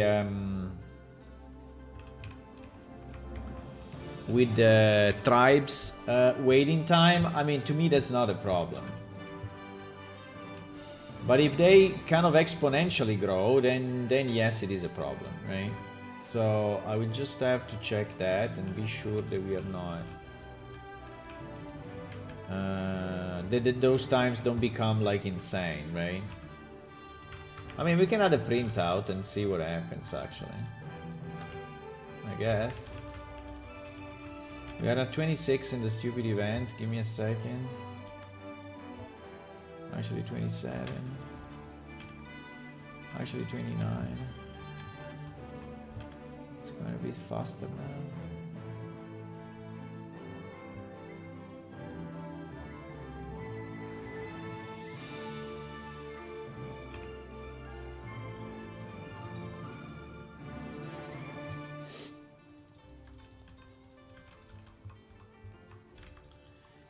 Stupid event.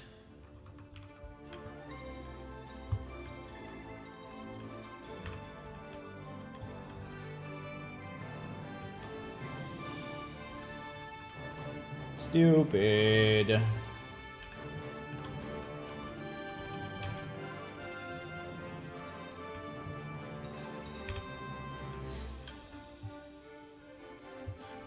$38. Nearly done, nearly done, nearly done.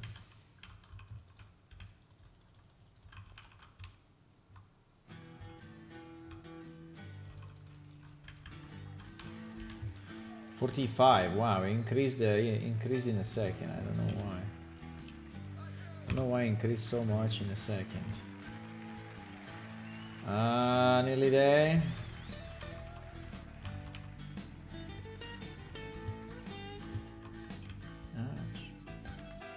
Okay, we are done with this.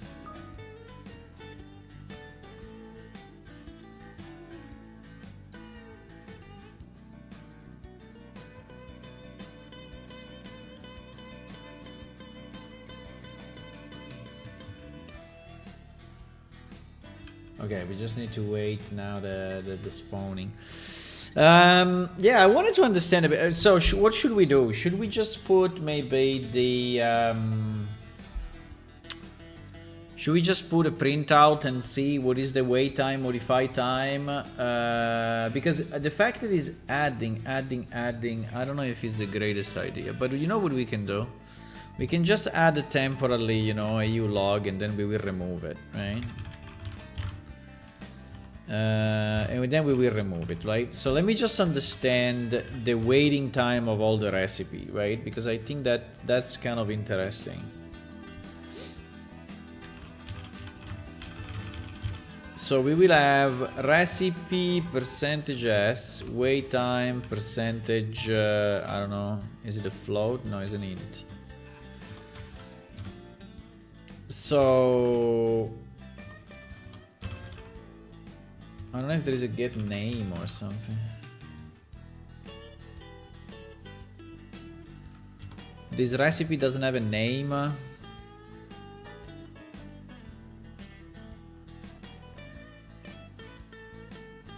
No, recipe. Yeah, recipe get name, exactly. And then we will have the new wait time or the delta. both. So we will have delta and a new total wait time, okay?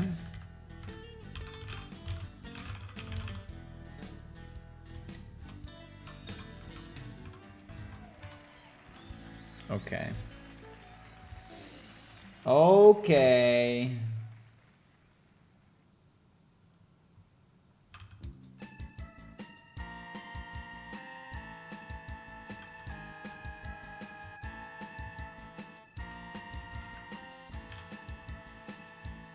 Okay, stupid event is completed, but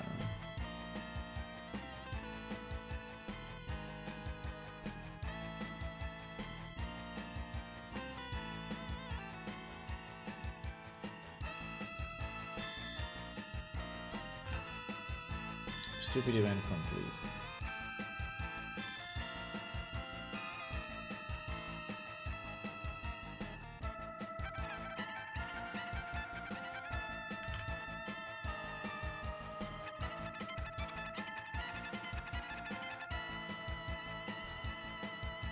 Okay, done. Easy.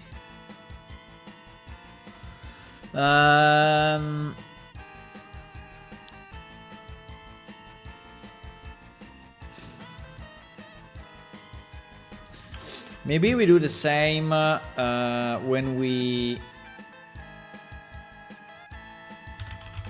Maybe we do the same when we update.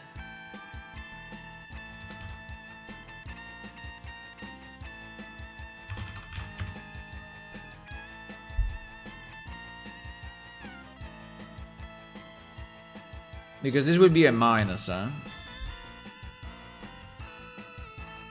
Okay, let me try like this 1 second. And we see what is going on. Because I want to understand this, right? So, I mean, if we have completely wrong wait times, and we based our, you know, progression of the tribe based on times, this is definitely a problem. So we need to have that correct somehow. Somehow, some way.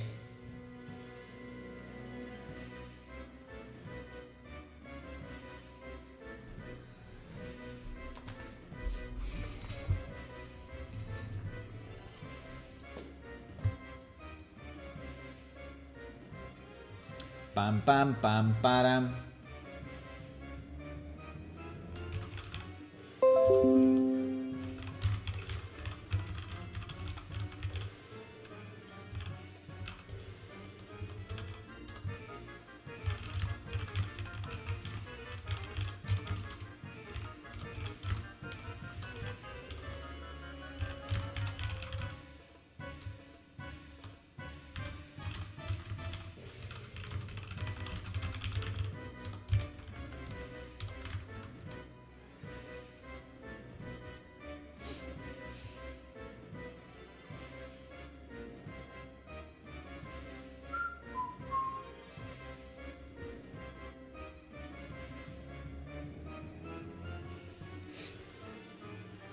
Okay, let's try like this. I don't think we need the client. I think we just need the server and see what the server says when the tribe starts up, right?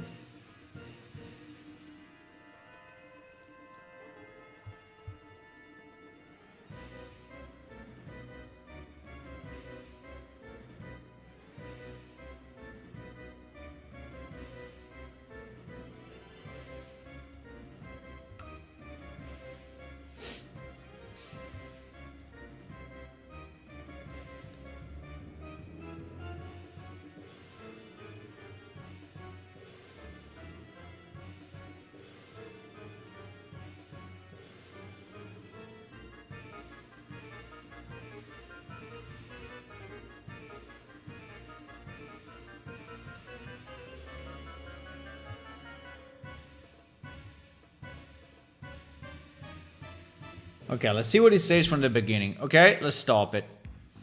So it's saying Update recipe consumer tribe delta minus new total wait time. Okay, so this one is basically the main recipe that the tribe is executing.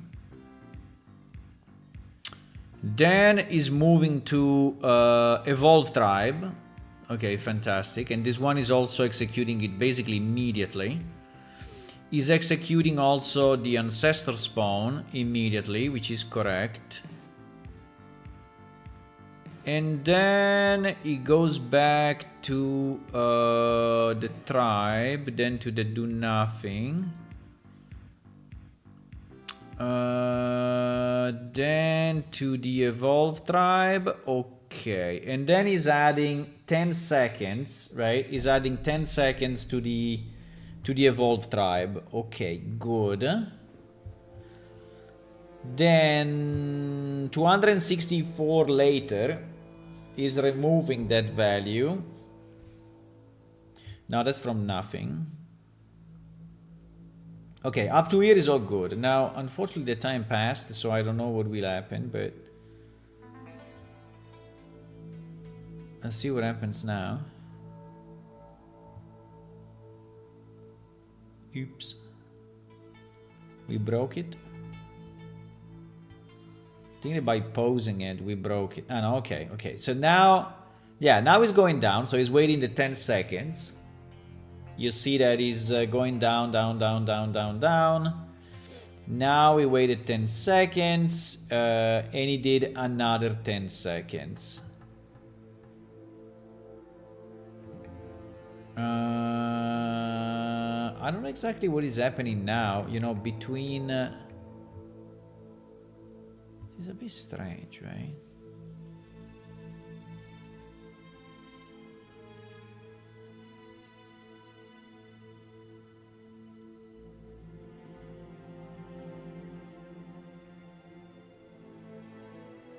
Yeah, I think what is happening is that he's waiting the...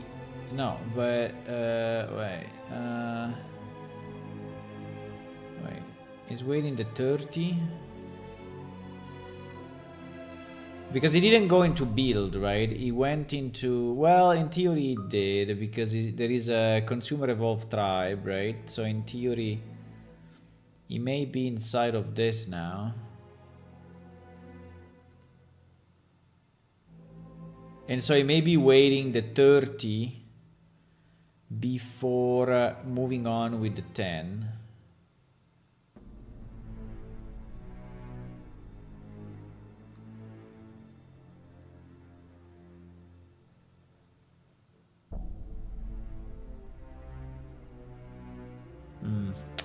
Yeah, I mean, even with this printout, it's not very clear, but I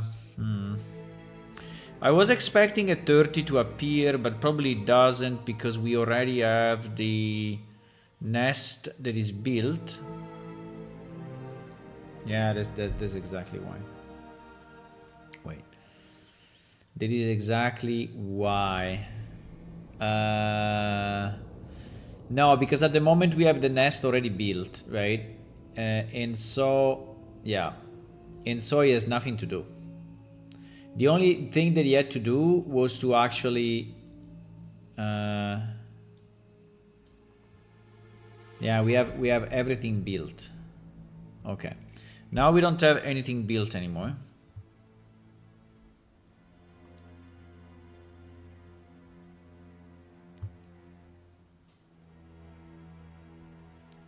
But definitely I'm a bit confused about the pause between the 10 seconds, right? So there is a 10 seconds, then he's scanning for members continuously, and then he's going into the 10 seconds again, which is something I don't fully understand. So why is scanning, why is doing 10-second pause, 10-second pause, right? So that's a bit weird. Because he's running for 10 seconds, right? We see all the printouts for the 10 seconds. Okay, so now we added the 30 seconds delta to build, you see, is here, right? 30-second delta to build the nest. And now it's calculating the 30 seconds, yes. Now, this way we do it, I don't know if it's really the best way. I think it would be much better to do it with just with a timer. But at the time, we didn't have Unreal, right? And so the thing was not done with a timer. I mean, it is really running continuously. Instead of just setting a timer, I think we may change this actually. We may change this. Maybe not now, but I think that one day we should change it because it is very, you know, I mean, it's very CPU intensive for nothing, right? Instead of having a timer, it's just checking the delta continuously.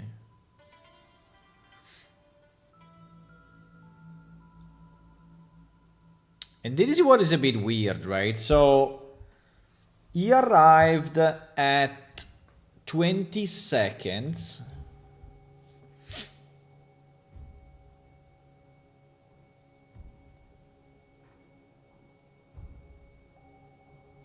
So from 30 to 20, right? So basically 10 seconds later. And then he added a do nothing with another 10-second delta time.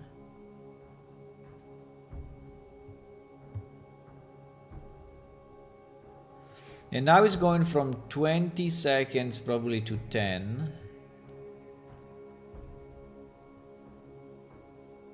Yeah.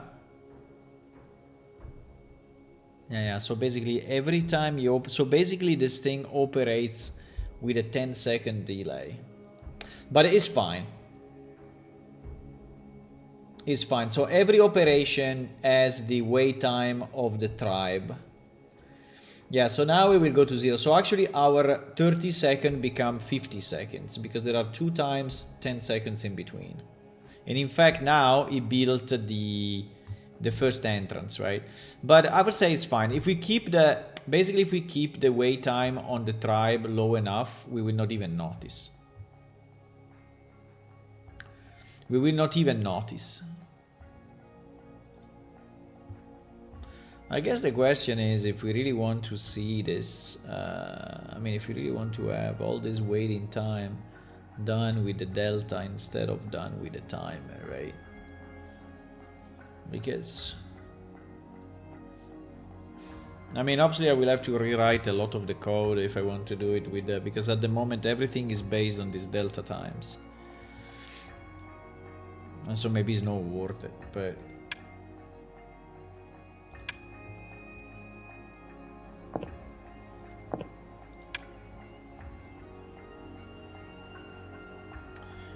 I mean, I think it's a bit CPU intensive, right?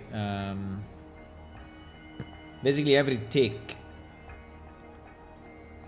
Yeah, so now we have our single hive. And yes, and then we have the tape. Now, again, I did the same mistake. I didn't save this, so it didn't create the second building, but anyway, this works, okay? So this gives a timed event, right? A timed event. So, and it works. And if I destroy, for example, if I destroy this, if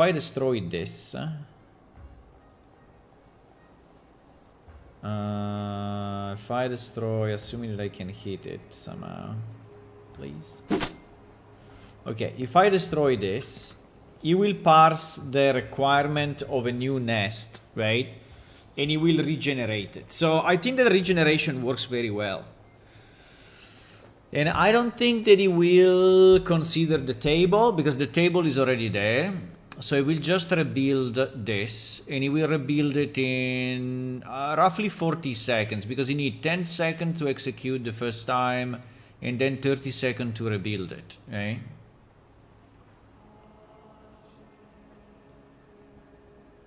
So yeah, but I'm pretty sure it will rebuild it because it happened already multiple times, right? So,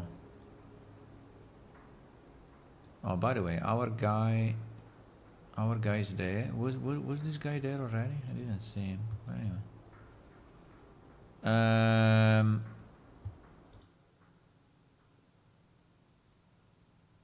Yeah, actually even more, because every 10 seconds, 50 seconds.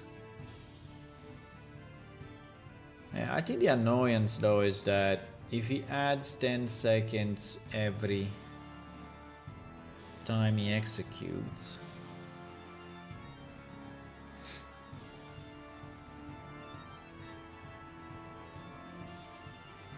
okay, it should finish now. Should finish now. Yeah, and he rebuilt it, right? And he rebuilt it. So, okay. So let's say that in terms of staged evolution, I mean, we don't have the best system maybe, but we can do it. And we can have as many stages as we want, right? So we could create, you know, 1 nest, 5 nest, 10 tables, whatever, right? And we can stage it. Okay, so let's say that this one is pretty much done. Number 1 is kind of understood and we can do it. Now, number 2, which is the most interesting, and let me remove the 2 printouts because otherwise it will be very annoying. Okay, so number 2 is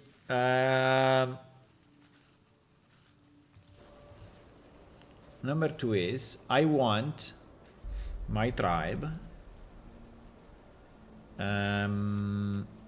I want my tribe to generate the nest, and then I want the nest to execute a script, right? I want my nest to generate to run a script. This we really need to think how to do it, because the best would be that the script is like a progression script, so it can be anything, right? Can be anything.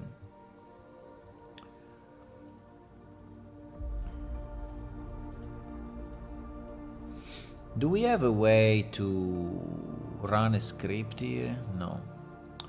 The algorithm is not running a script, huh?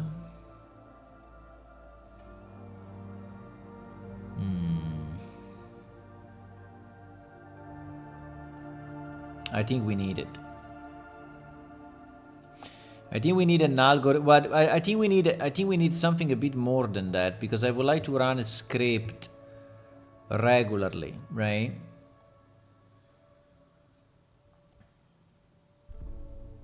So I would like the building to be pretty much like a member. So the member actually runs scripts, right? Based on what the tribe is telling him to do.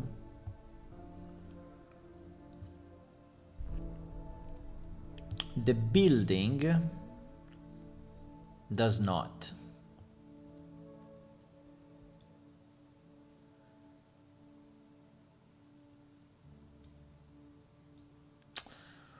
But I think we can have a smarter system now. At least for the building, I would like to do it with a timer. And I think that, yeah, I think we can do this. We can have... so at the moment, spawn building only has 1 parameter, right? And spawn building only has the name of the building. I think we can add an additional parameter here, right? That is the script. I don't know if I really want the script or I want the... Because in theory I want 2 things. I want or to be able to execute this, like consumer ancestor spawn, or I want to execute so I think that how do I know which one it is, right? How do I know which one it is? Well, maybe we can have two parameters, right? We can have two parameters. One is if you want to execute one of those scripts, but the problem is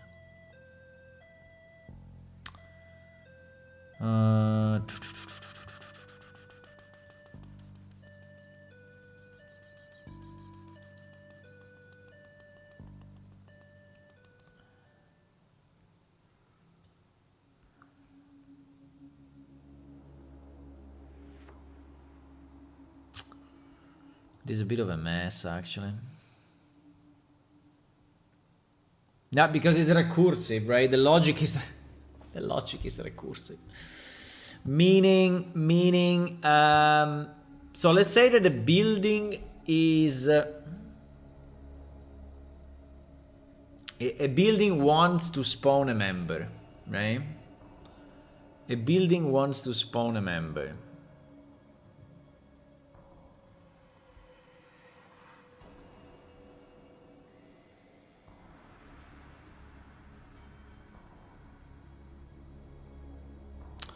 I have two ways to do it. Or is the tribe that knows the number of buildings, and based on the number of buildings, it spawns a certain number of creature. So for example, I put it still in this list, right? So I say building nest 1, then I see building nest 2, and then when we have a building nest 2, I put just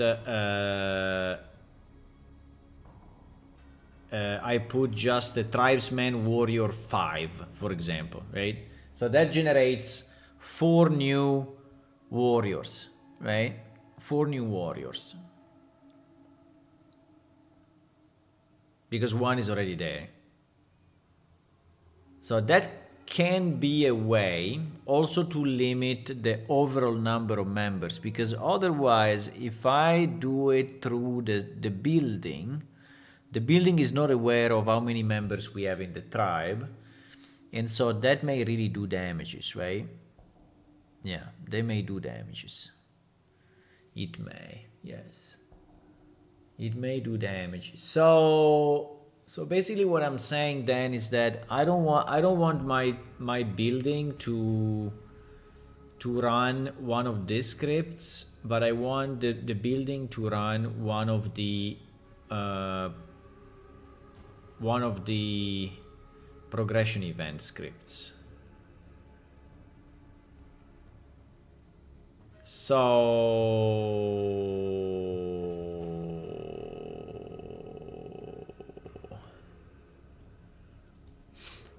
now, and we want to run it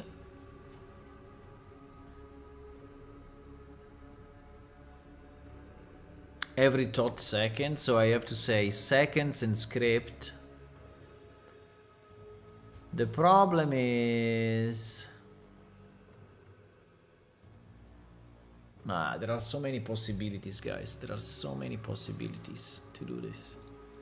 Because another way to do it would be that actually we are spawning a building which is a blueprint, and that blueprint is actually scripted somehow, like a trap, right? Like a proximity trigger. So if we spawn a proximity trigger as an item, which is a trap, every time that comes close, we'll actually take damage, right? We'll actually take damage. So is this a better way than just running a script? So doing it through a blueprint of an, like if I spawn a campfire, right? Yes, but I can spawn a campfire for sure. We do it already. We already spawn a campfire. And we spawn a campfire which is a blueprint. So if I spawn a blueprint which is actually a trap, right? But the problem is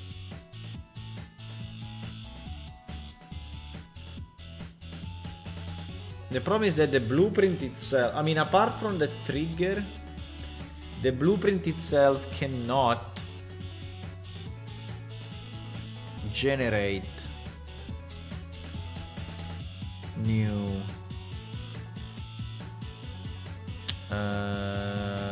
cannot generate like new creatures or new items or new anything, right? The blueprint can, the only smart blueprint that we have is the proximity trigger. Is the proximity trigger.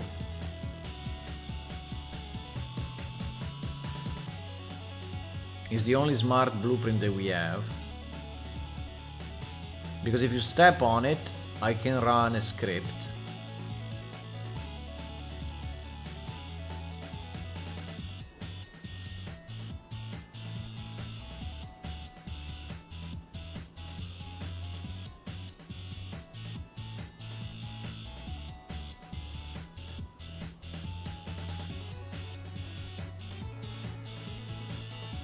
I mean, I definitely want to have traps, right? I want to have traps or pools of acid or poison or gas or whatever that is like a problem for the players, right? I want to have something that is a problem for the players, and I'm trying to understand if that is something that I want to do with a blueprint through our normal scripting system, or if I want to do it with the tribe. Hello Gopalimin, hey, welcome. We are kind of deep into a thing and I'm trying to understand how to do it. I'm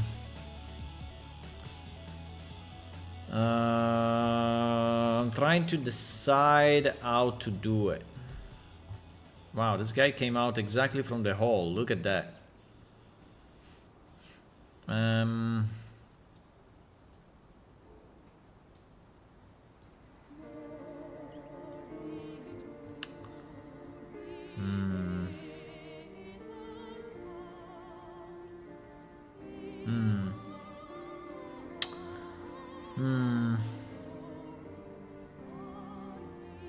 I'm thinking deeply, but I don't know if I have I have too many options, right, at the moment, and I don't know which one I want to pursue.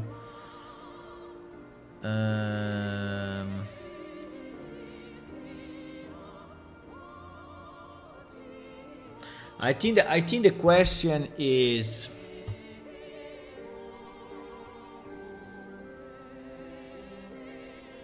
what kind of facilities I want to have in this camp, right? And the thing that I want to have for sure are traps for players, right? Traps, or anyway, stuff that does damage in an area. Now the question is, should it do damage in an area when you walk on it, or should it do damage in an area anyway, right? And also, because we have the trigger, but the trigger,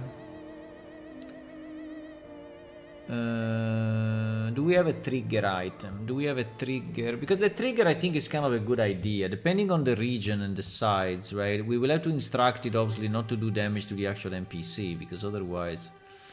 But...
Sorry, I just get distracted by a message.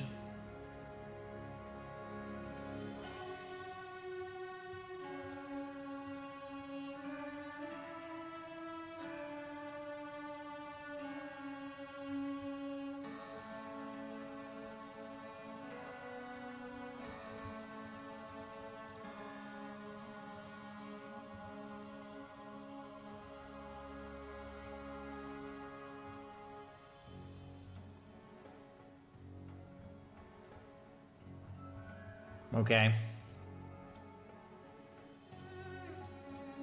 Fine. Okay, so the question is, do we have a droppable trigger item? Do we have a droppable trigger item? Well,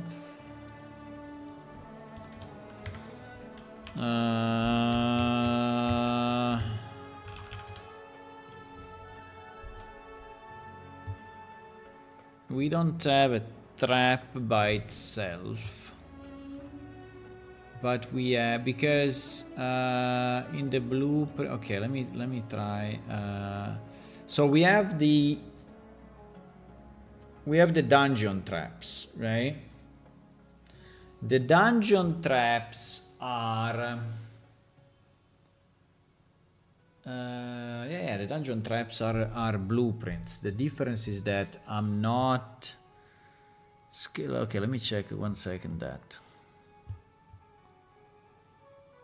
We have the dungeon traps.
So the dungeon traps are, for example,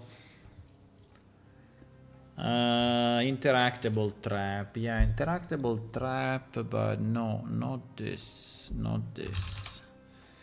Not this, not this. Where is that?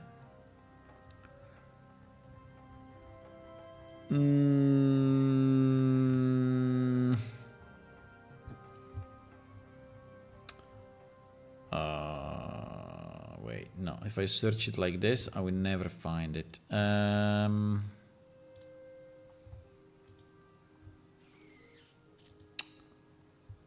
Yes, like this one, right?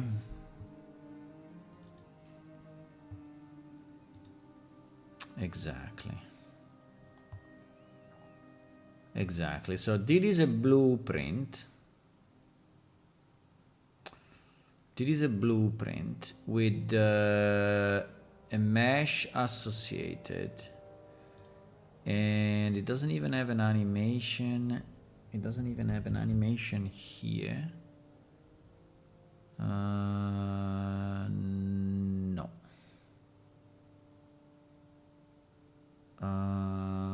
Why? Because it's derived from Dungeon Trap. Okay. So all the logic is inside Dungeon Trap. All the logic is there. And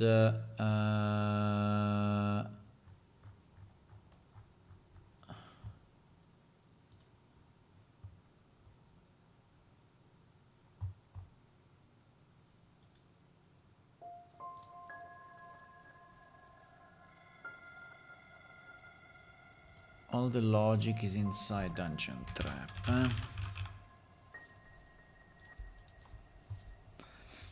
All the logic is inside Dungeon Trap, yes, and you have all these different dungeon types, damage types, and this one is deciding, yeah, this one is deciding the thing, and then basically has the overlap, right? I think that the trap has I think the trap has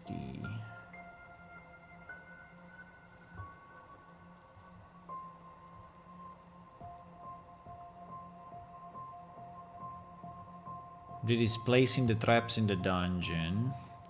Yeah, but then how do we trigger it? Trap property. I think we trigger it with an overlap for sure. I just don't remember. Trap object. I mean, it's inside dungeon trap for sure. Yeah, begin overlap, exactly. Yeah, so this is a good example, right? So this is basically a trap that when you collide with it, you get damage, right? And damage based on, I mean, the damage type may be poison, maybe ice, maybe fire.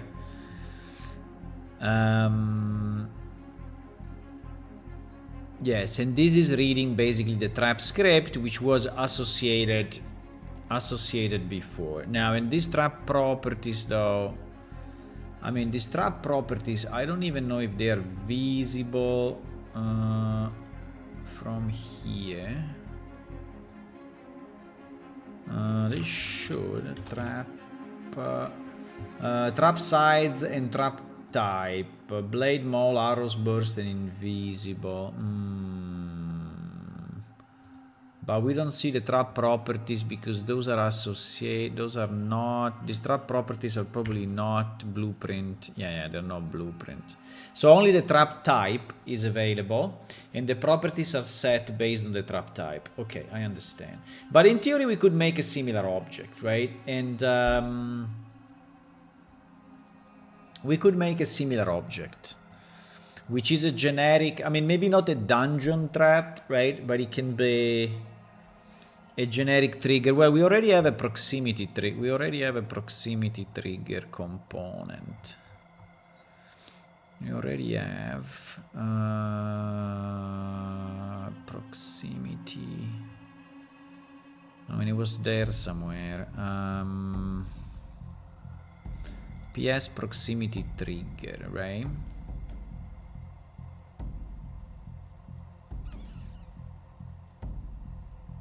Yes, and he has trap properties on it already, right? Yeah. So in theory, yeah. So in theory, if we inherit from this, and then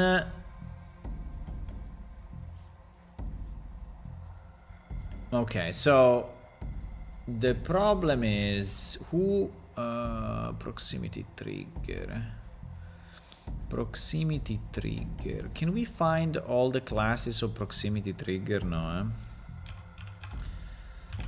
Is there a class or parent? No, that would be too nice, huh? Parent class? Oh wow. Parent class. Proximity. Ah, yes, like this one's for example. Wow, this search is fantastic, by the way. These ones are all proximity triggers. No. Okay, here it is. So I can have a trap script, right? I can have a trap script. Now, the only issue is... let's assume that I put a trap script, and let's assume that this trap is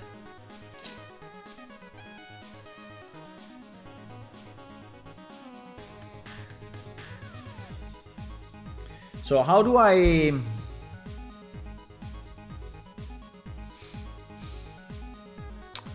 it's not very simple, huh? Because if I want to scale it by I want to scale the damage based on whatever situation or that is not super easy, huh?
1 second,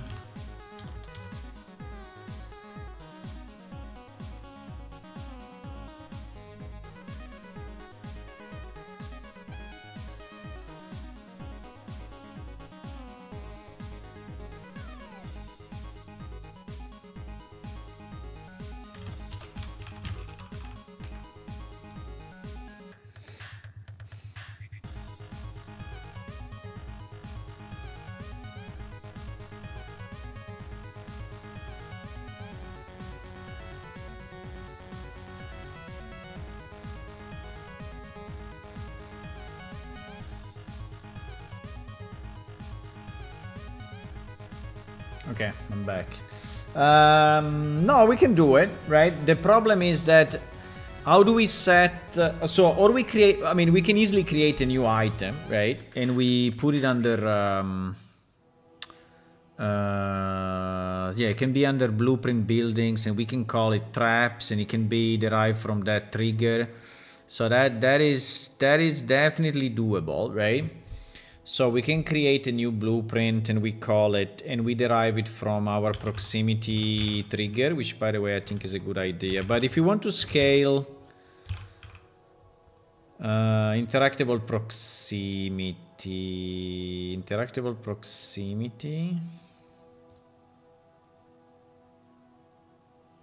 yes, interactable proximity, exactly. Interactable proximity.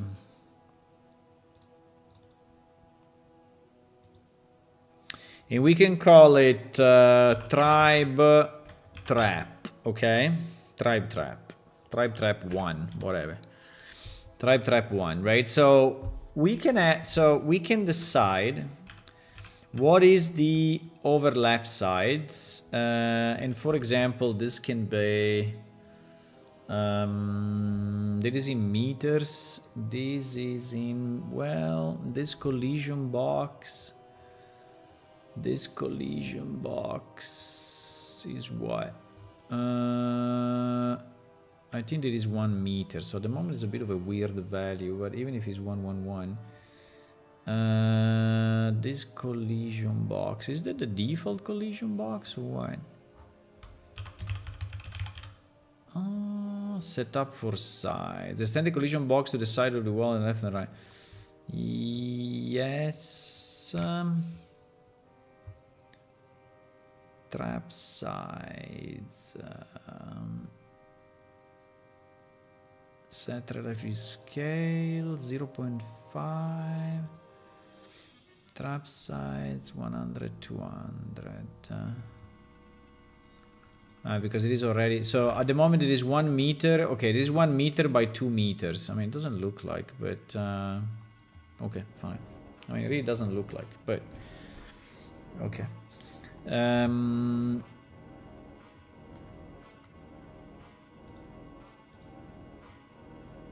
But we can say, you know, for example, if you want to have it as, you know, 4 meters, right? 4 meters by 4 meters. Oops. Right, 4 meters by 4 meters, and I think vertically, yeah, the problem of the vertical is that, yeah, but we can make it like this, and I think you will hit it 100%, right? You will hit it 100%. Now, I think it would be nice to have kind of a mesh, right? To have a kind of a mesh, which is, but can you destroy the trap? That's the question. Because if you can walk on it, can you destroy the trap while you are walking on it? Because if you don't know the sides, right? Well, the sides can be this, but the mesh can be smaller. The mesh can be smaller. But can you select it? In theory, yes.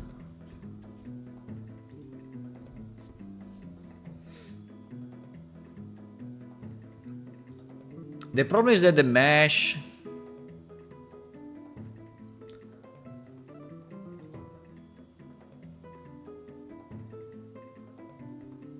The problem is that the mesh...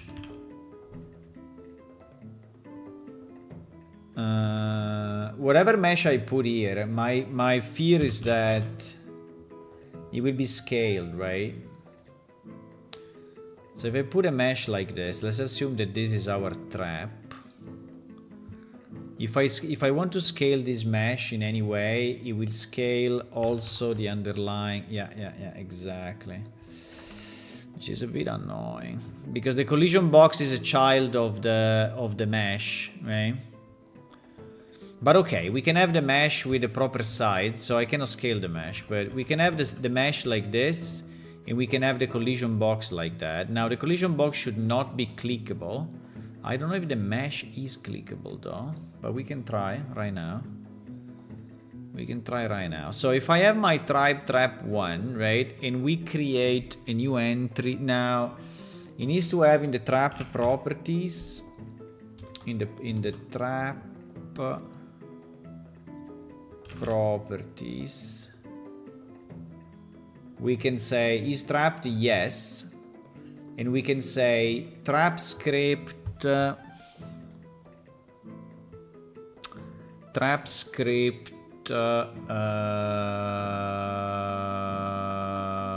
example slash damage parameter, right?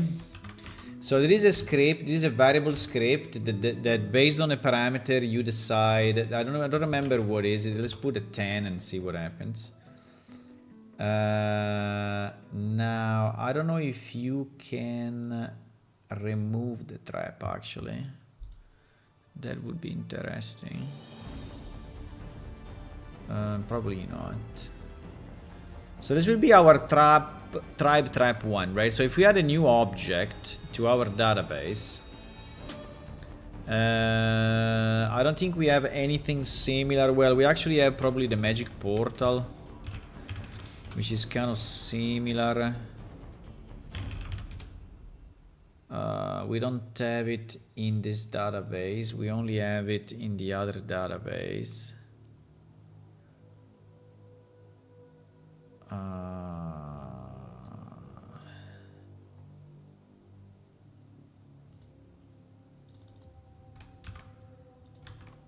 We have it. Huh? No. Wait. Sorry. Item stats. Yeah, exactly. All right.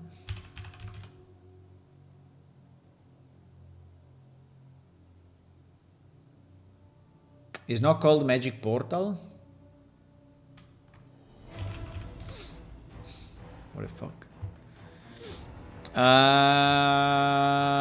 I don't have the Magic Portal. Where is it? Who stole the Magic Portal, huh? Who stole it? Who stole my Magic Portal?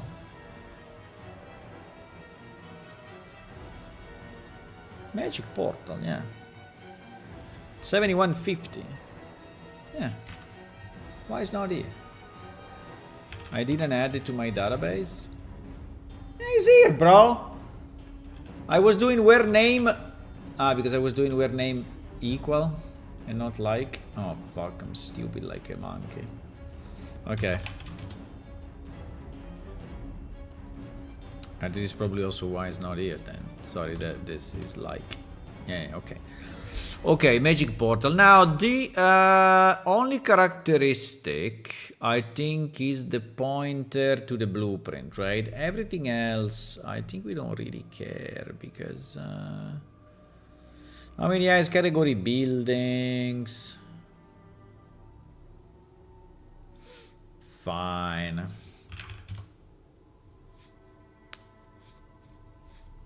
Ah, you see, there was a trap. There was a trap constructible.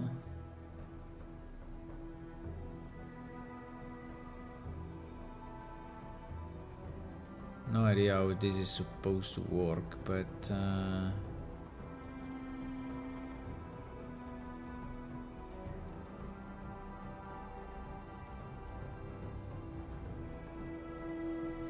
Yeah, but this is old stuff. It doesn't. I don't think that is existing. I mean, I don't think this works in Unreal. Does it?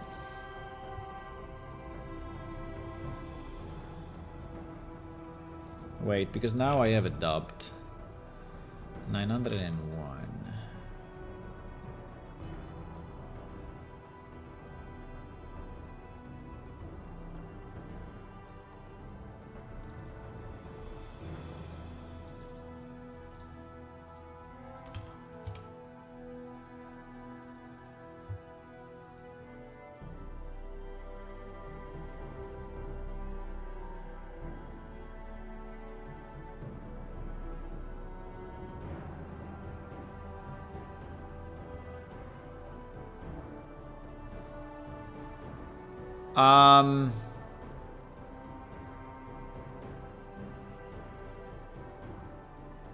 No, there are no 901. But do you remember that when we test on Arnquist with everything loaded, we explode on a trap? I remember that. Is that an action location with a proximity trigger? Probably yes. Huh? That's an action location with a proximity trigger. Fire trap. Yes, it's this one actually. But it's not visible. It's a trigger proximity. Yeah. Because there is another way to do it. There is another way to do it. We have a scripting. We have another scripting system just to make things more complex. We have another scripting system for action locations, which are basically places in the world that you can interact with. And we have a proximity type. And I think that this proximity type is doing nothing else than use our proximity trigger, which is exactly the one that I'm trying to use now. So actually, I think is the same thing. I think whenever you have a proximity, we generate. Yeah, exactly. Exactly.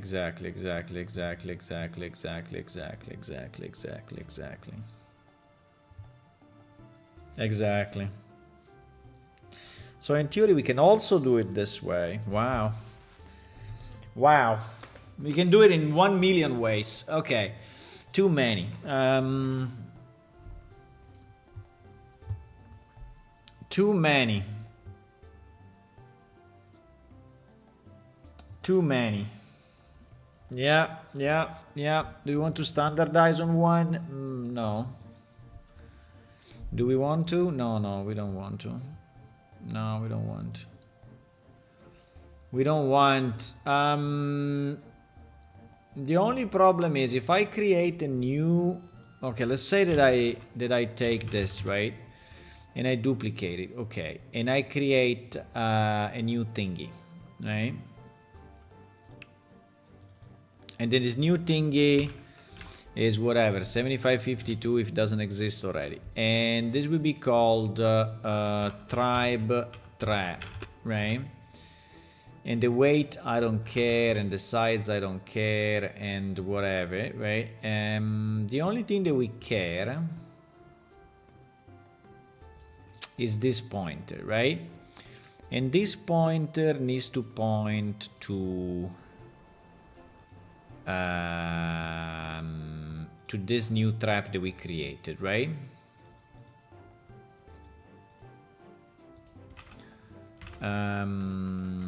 Yes.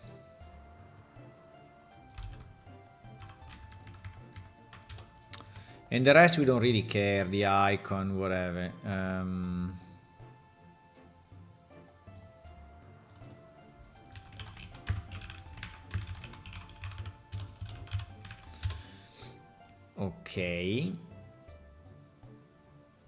Okay, so now we have in the database this thing.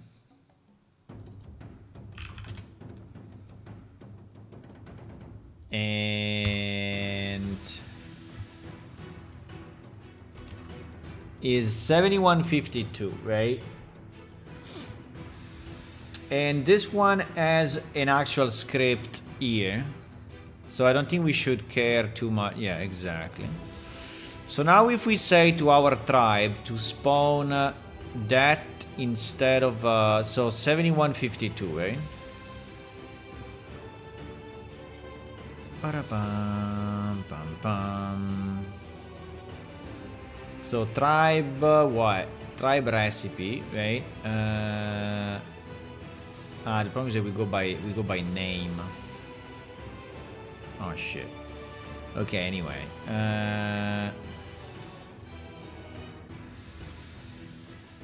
So this will be tribe trap, we said, right? Tribe trap. Okay. Shit, these things are never in the right order.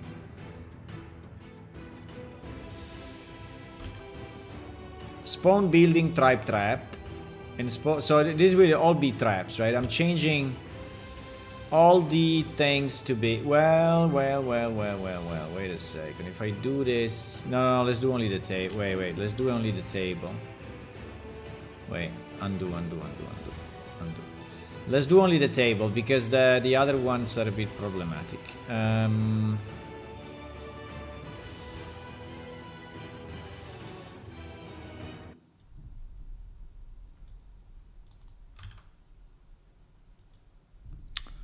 And also, let me have this executed before everything, right? So the trap is built immediately. Okay. Okay, so if I do this, what happens?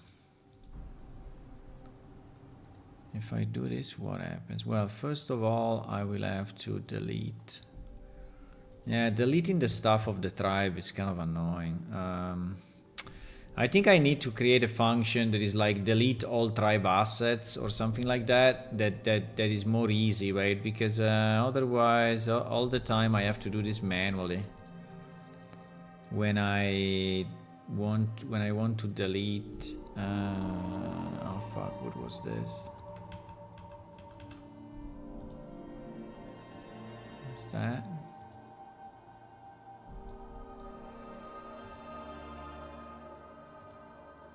Okay. Okay, it should be clean. It should be clean. Now, so what we want to see now, we want to see that when the tribe can spawn that new object, right? Assuming that I saved it, but I hope I did. Yeah, it's saved. Okay. Can spawn that new object, and actually that object has a mesh which is smaller than the area, right? So in theory you cannot click it.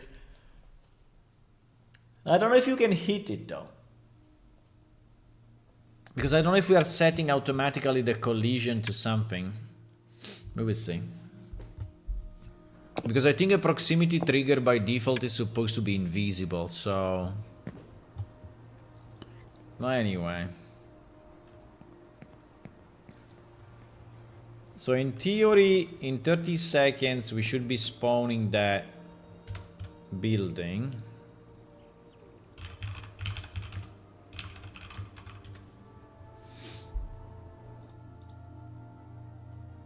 I still have the delta thingy.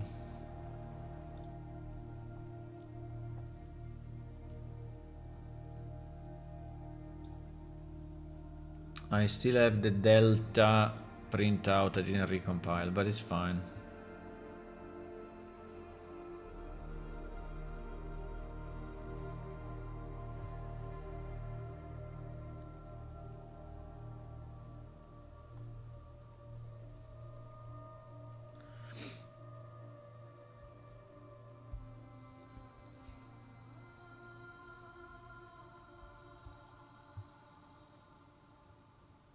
Anyway, I think there is a bit of a logical fuck up, because the fact that he's waiting 10 seconds and then he's executing the 10-second wait again doesn't really... I mean, it's a bit weird.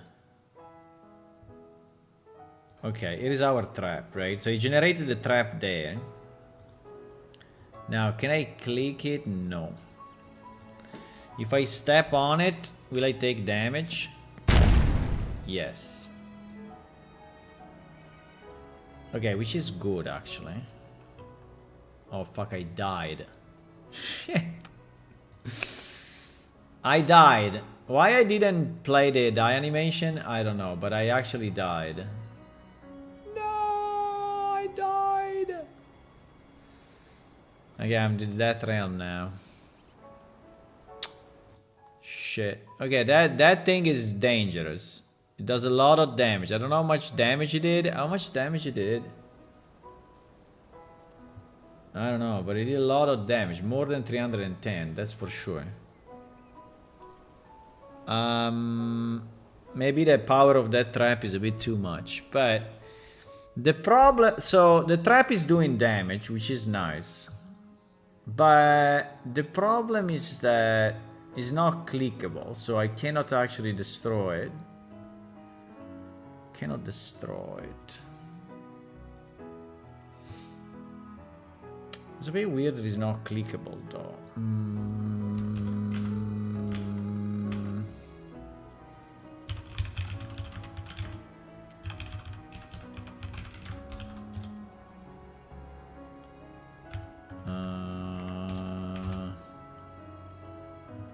Now I will fall on the trap and I will die again. No, likely not. So the trap is there, right? But I cannot click it, and I cannot attack. I can attack it. I can attack it, but I cannot click it. I can attack it, but I cannot click it. What kind of collision this thing has? Let me see. Collision.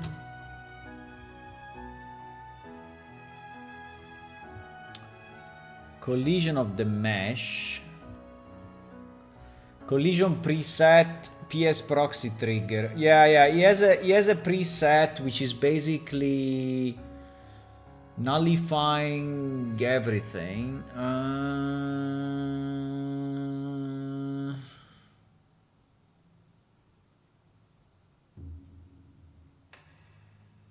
I hope you make some creative trap special for the... Yeah, we can have some like pools of acid or poison fumes or whatever.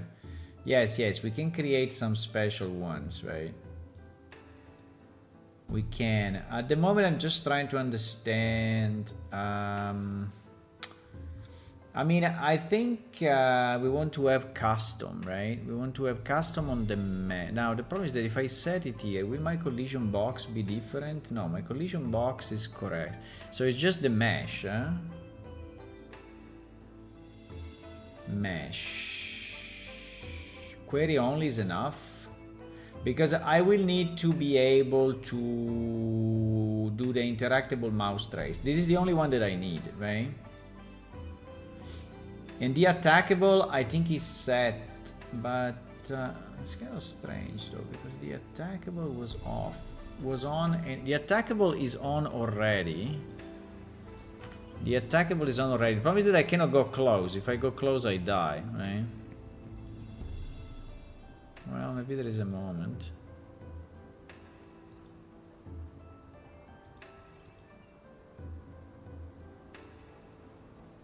What do you mean the trap has dodged my attack? How can a trap... Ah! I destroyed it. I destroyed it, but... Maybe it's okay, you know, if it's visible, right?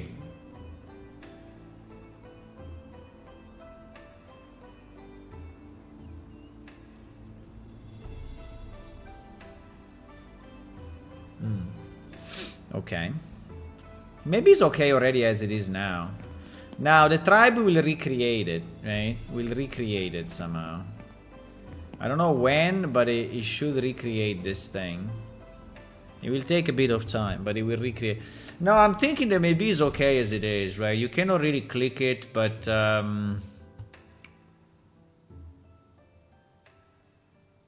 it's fine.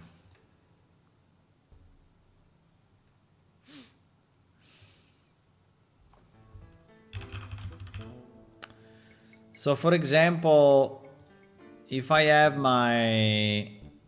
a particle system, right? And my particle system is like the choking gas, for example, right? Now the only problem of choking gas is that it's executed only once. So I will need to have a permanent choking gas, right?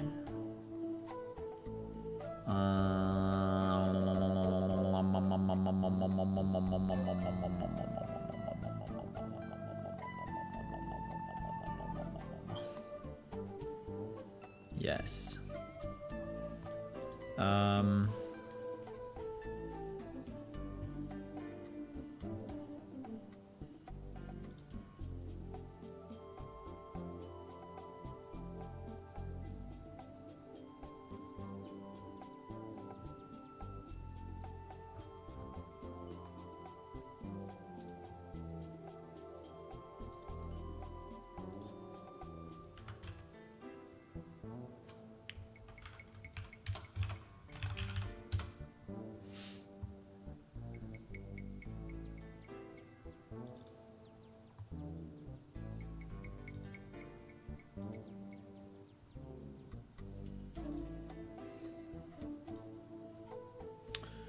So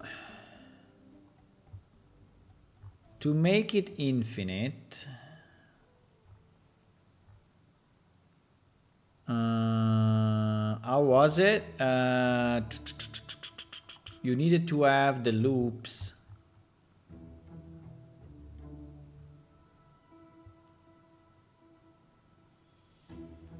How was it? You needed to have the loops. At the moment he has a burst, right? It's a burst of 1.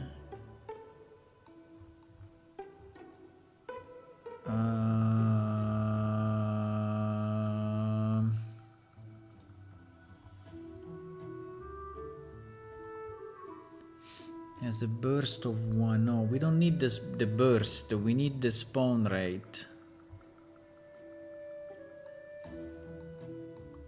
Yeah, the spawn rate, we have it already. It's a constant 8, right? If I remove this, what happens?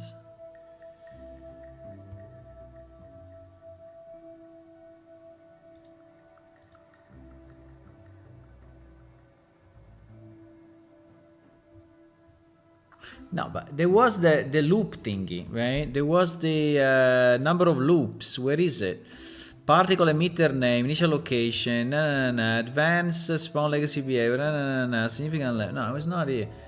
It was or here or in required or in spawn, right? Emitter origin, duration. Ah, is here, is here, is here. Is here. Emitter loops. If we say 0, this lasts forever now. So I could even, yeah, I could have kept the burst actually. The burst was not, the problem was not the burst. Problem was not the burst.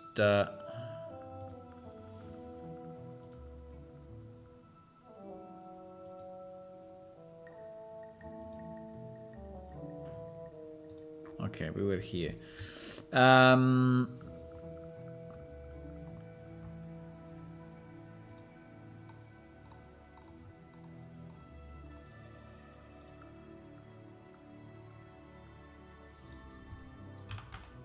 Okay, so now this thing should be infinite, right? This thing is infinite. Now, the problem is always the sides, because we have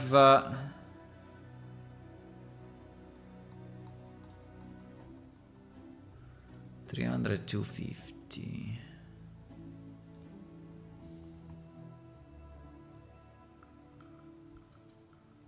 $300, 250.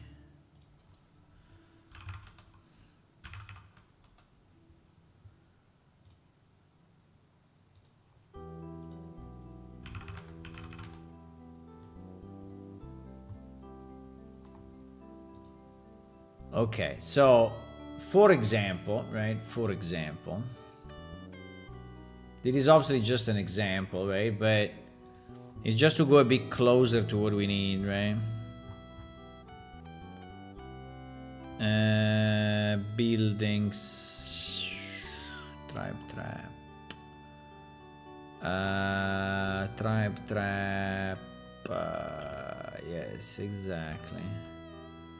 Exactly. Now I cannot scale this without. This is super shit, but cannot scale it because in theory it would be best probably to have the collision box as the father, right? No, because then no.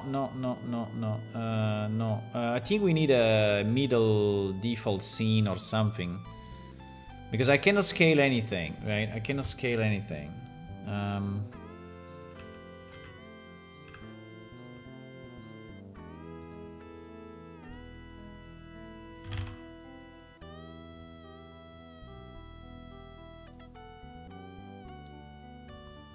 Right. So, what is a good item? I don't know. I mean, we can create something. I don't know. At the moment, I don't have an item, right, that I can use properly. I have no idea. Mineral 8-2. How big is mineral 8-2?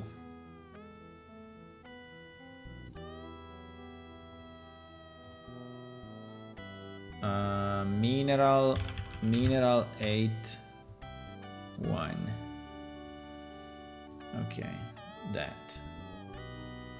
I mean, it's small, but whatever, right? It's just an example. Now, unfortunately, the particle is starting.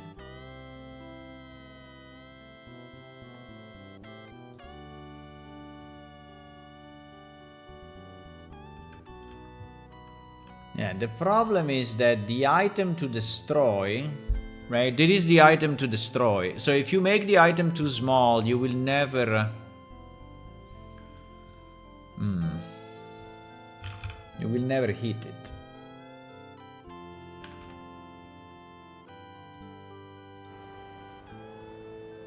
Yeah, you see that you respawn that.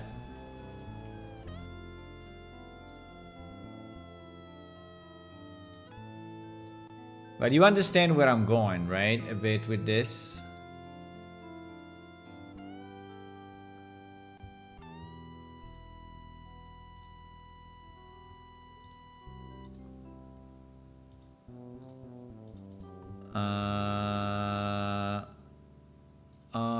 Well.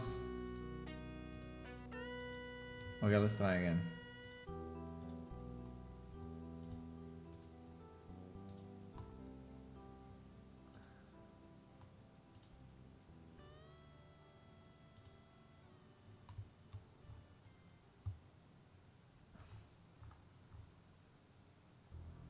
Da-na-na-na-na-na.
You see, now we have the thingy.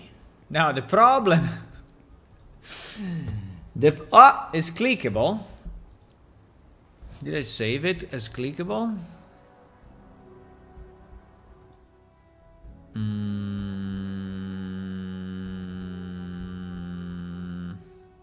Yes, yes, yes. I saved it. I saved the collision as clickable. Yes. I saved it as clickable. Now, it doesn't have a name.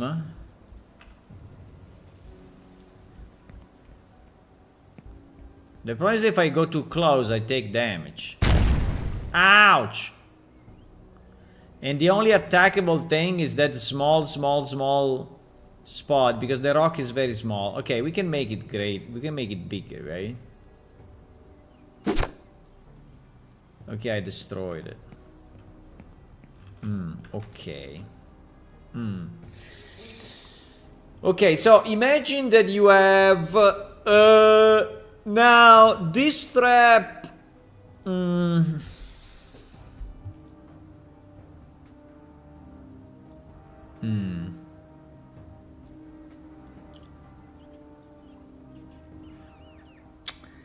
Okay, that's good. That's good. That's what we wanted to have, pretty much, right? So we wanted to have something that may explode, may do damage. Now, I don't know what happens if I'm already inside when the thing is spawning. It will take a bit of time to spawn, unfortunately, as we saw, because it's 30 seconds plus 20, whatever. So we will have to wait a bit.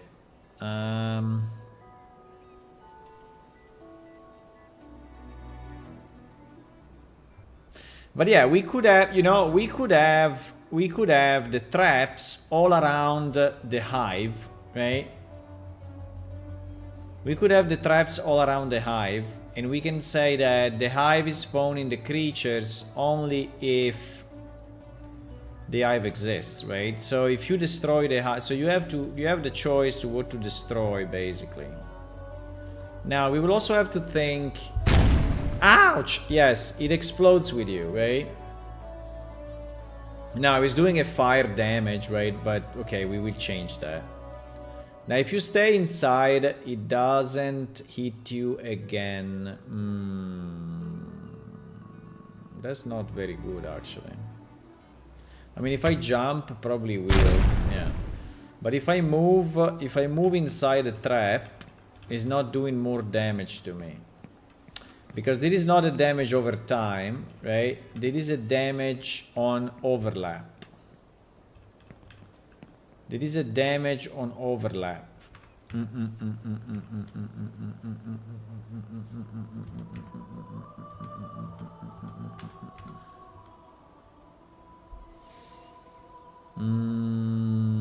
I have to think about this.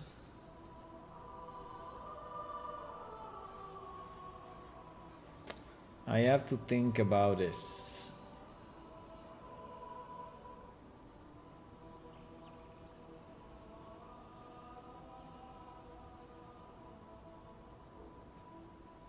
I mean, if you want to have a trap, right? If you want to have a trap that does damage over time,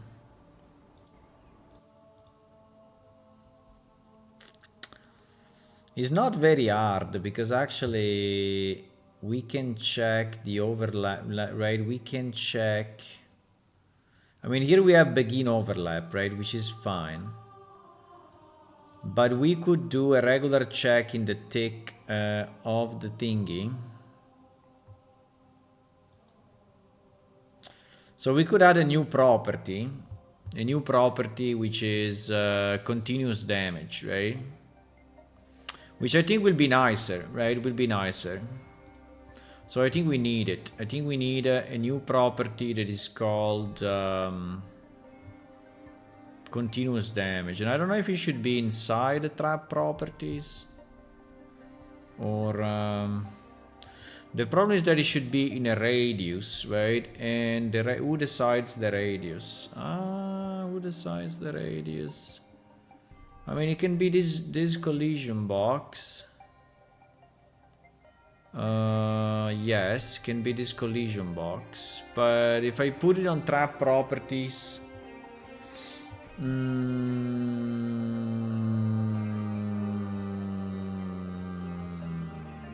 let me think about it, huh?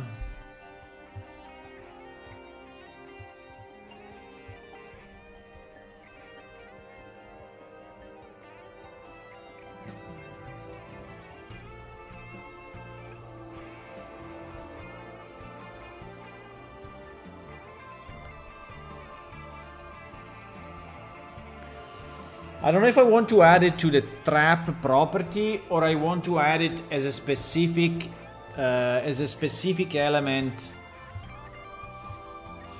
of my proximity trigger.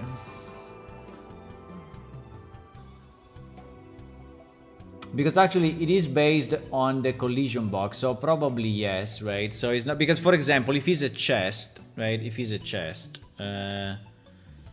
you cannot really do it that way, right? So it must be a proximity trigger somehow.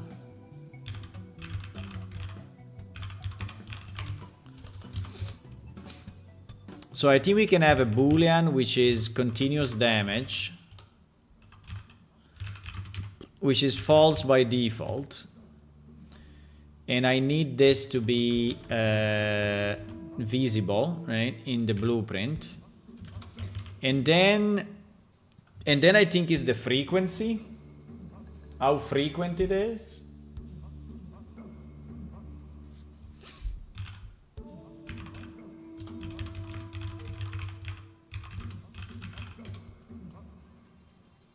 How frequent the continuous damage is, right? So, and this will be in seconds, right? So this will be continuous damage threshold? No. Tick. Continuous damage tick, right?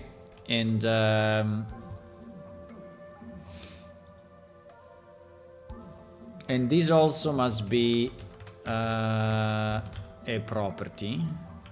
Okay.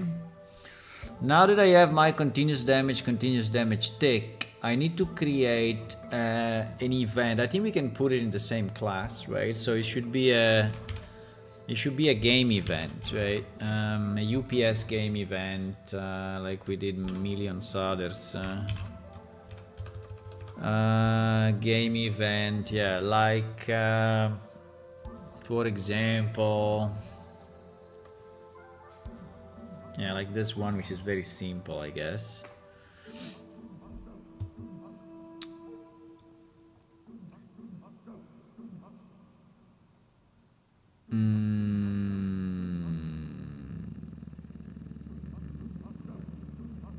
No, I don't like this one. I don't like this one. I like it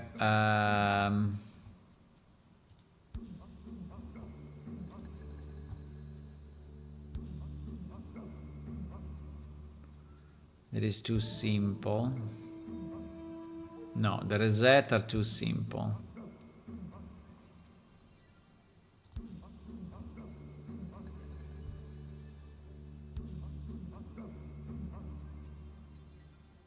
Why there is no...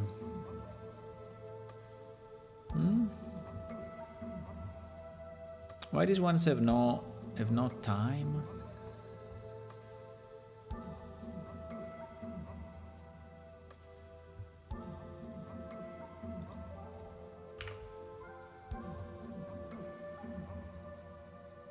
Because it's just done with the delay ticks and that's it. Okay. I'm just trying to copy something similar to avoid reinventing the wheel, but this will be a PS trap trigger event.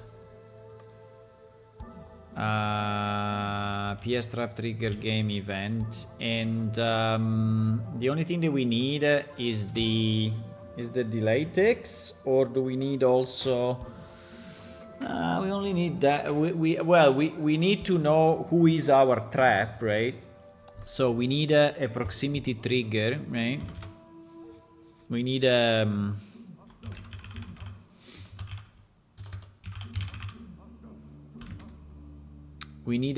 PS proximity trigger. What happened? APS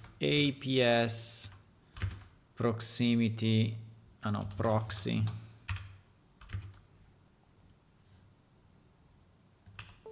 APS proxy trigger, right? In theory, this is better if it's a weak pointer, because that may be destroyed, right? Yeah, absolutely. Must be a T-weak object pointer, because the trap may be destroyed, right? Just when you are trying to trigger it, right? And yeah, and when we trigger, I think we will have to do something like, so we will have to search all the overlapping objects that are not players. No, sorry, that are not NPC. So, I think we need to, yeah, get overlapping actors. Fantastic. Get overlapping actors is beautiful. The actor overlapping actor subclass returns a list. Okay. No.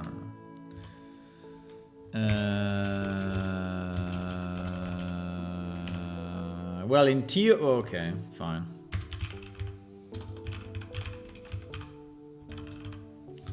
Overlapping actors, right? So we can pass this. What else does he want? No, sorry, he wants it like that. And now, I mean, for now, so if, yeah, I would say yes. And then we just check if he's a player, right? So it will not do damage to NPCs for now. Then we will decide. No, we have to cast to APS character.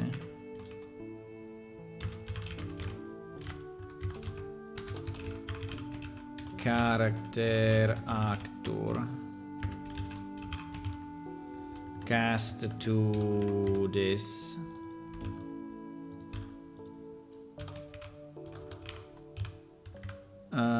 Overlapping actor.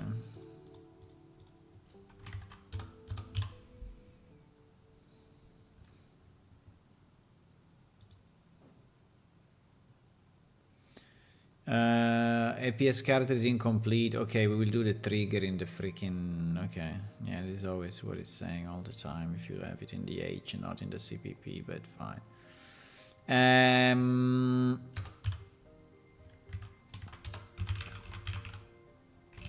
So we will have character actor is player, right?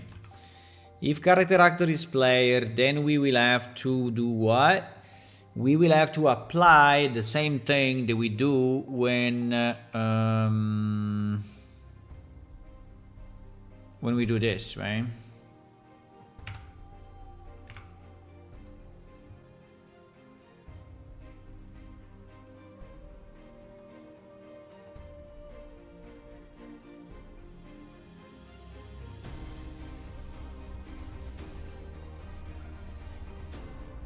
In theory, we should call exactly the same function.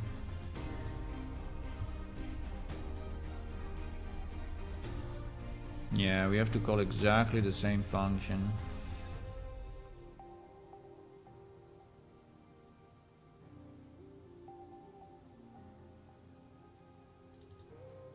This one we never use. So we should encapsulate this into a new function so we can call it both sides. Right? And we call it do trigger, or we call it do trigger. I don't know why it's always failing to create the definition. It happened already a few times. But anyway.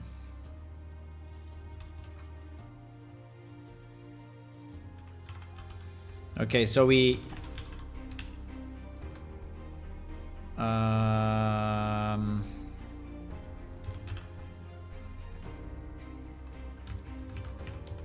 maybe it's better.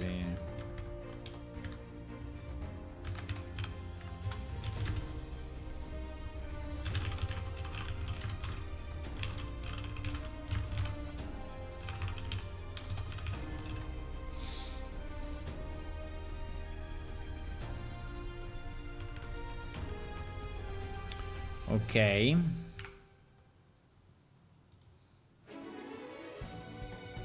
Why that class? Okay, so this should work as it was before, but now we have a function that we can call also from our new code, right? So we just have to do trap. I mean, assuming the trap is valid, right? If trap is not valid, we don't do anything. So the first thing that we have to check is that if trap is valid. I mean, if it's not valid, we just return, right? Because trap must be valid. So let me just put this trigger into on the other side, because otherwise this guy's gonna break my balls.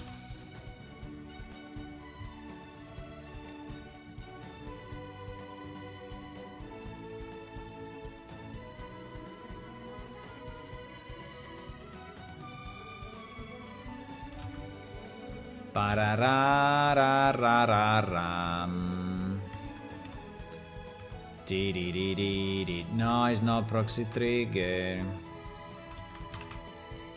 It's game event.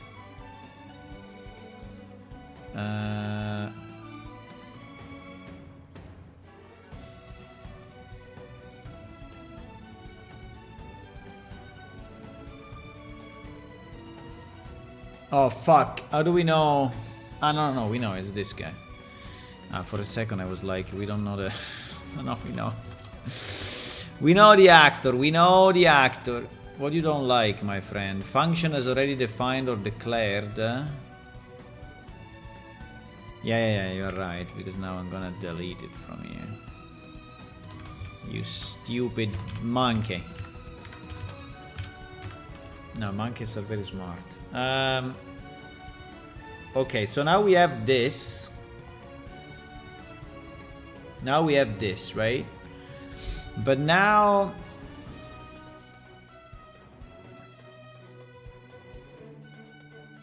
But now we need...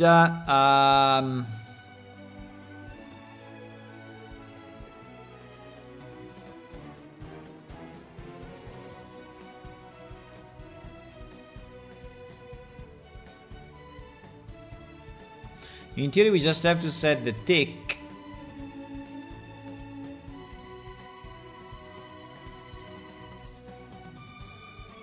I mean, it's something like this, right? We have to set the tick and the trap.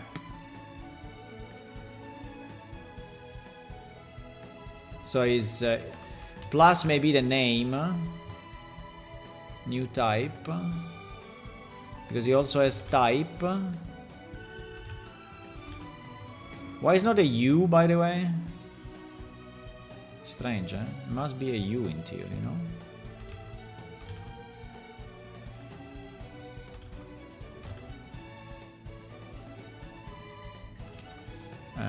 Must be this or must be that?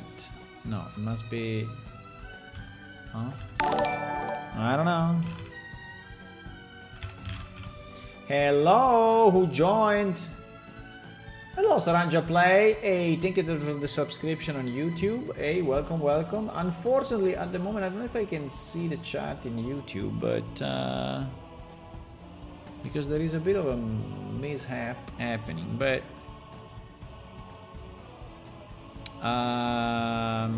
yeah, why is it not called U, by the way? Wait a sec. No, it must be called U. It's not called U. There are some that are called U something and others that are not called U something. That's very strange. No, I want to call it U actually. Because I think it's the way we do for everything, no? Yes.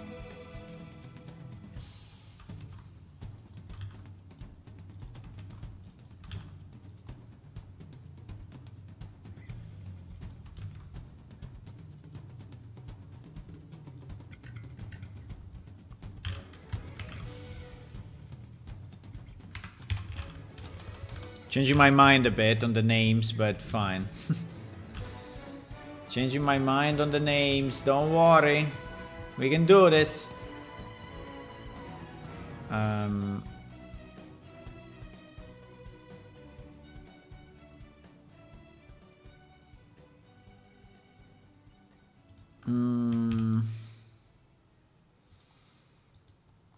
I'm messing up.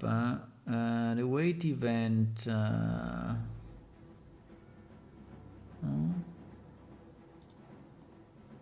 Because we had two constructors or what? No, we only had one constructor.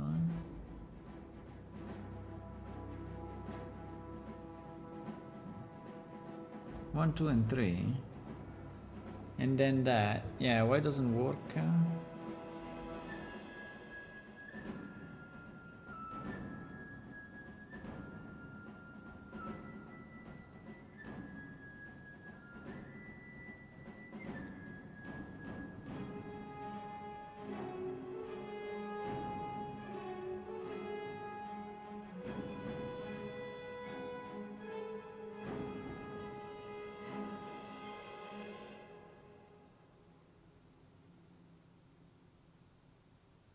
Huh?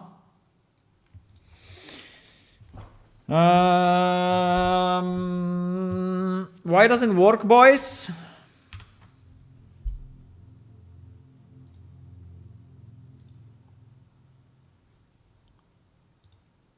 Isn't the same as this? So I have a constructor with two parameters. Just the difference that this parameter for me is my trap. And then here I'm, because I'm stupid like a monkey. Okay, better. Ticks is 0 though. Because it starts with 0 offset ticks. Okay, delay ticks. Okay, type. Okay, fine. Okay, like this.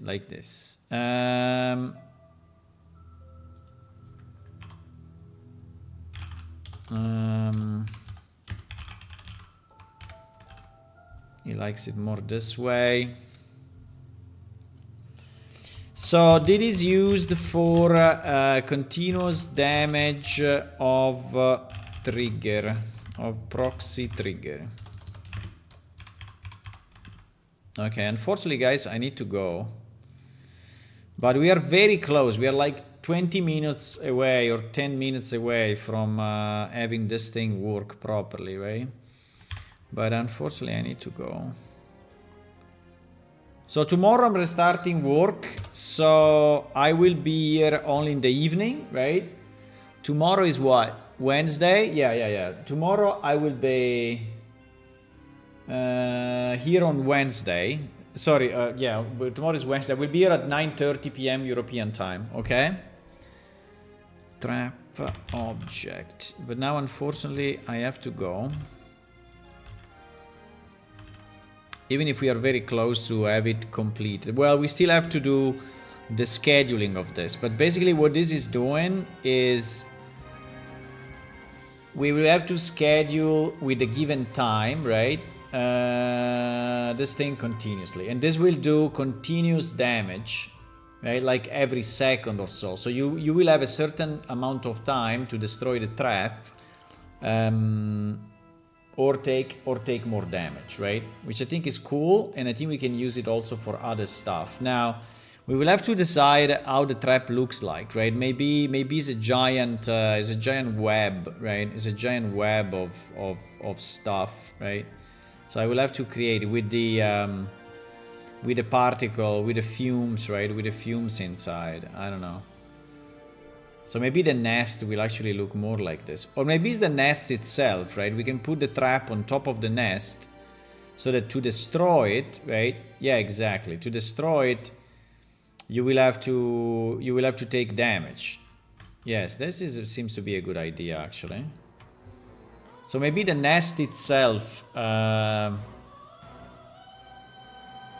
as this poison, as this particle effects around, right? We can create any object, right? We can add more. It can be more than this. And obviously the sound and everything needs to be proper to the trap, right? Now, the idea would be that maybe from the top, you know, you have multiple traps, multiple things to destroy, and maybe there is even a sequence or something, right? So if you want to destroy really their lair completely. And maybe there will be more of these things, and yeah, so I will think about it. But I think we need to have all the fundamental pieces. Okay, guys, I think that's all for today. I will see you tomorrow. I think we made some progress. Yes, I feel we made progress, so it's good. I will see you tomorrow. And meanwhile, if you want to follow on Twitch, subscribe on YouTube. That's free. Please do it.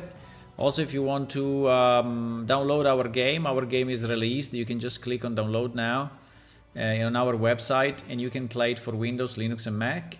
And here are all our socials you can follow. And that's all. Bye bye. See you. Bye.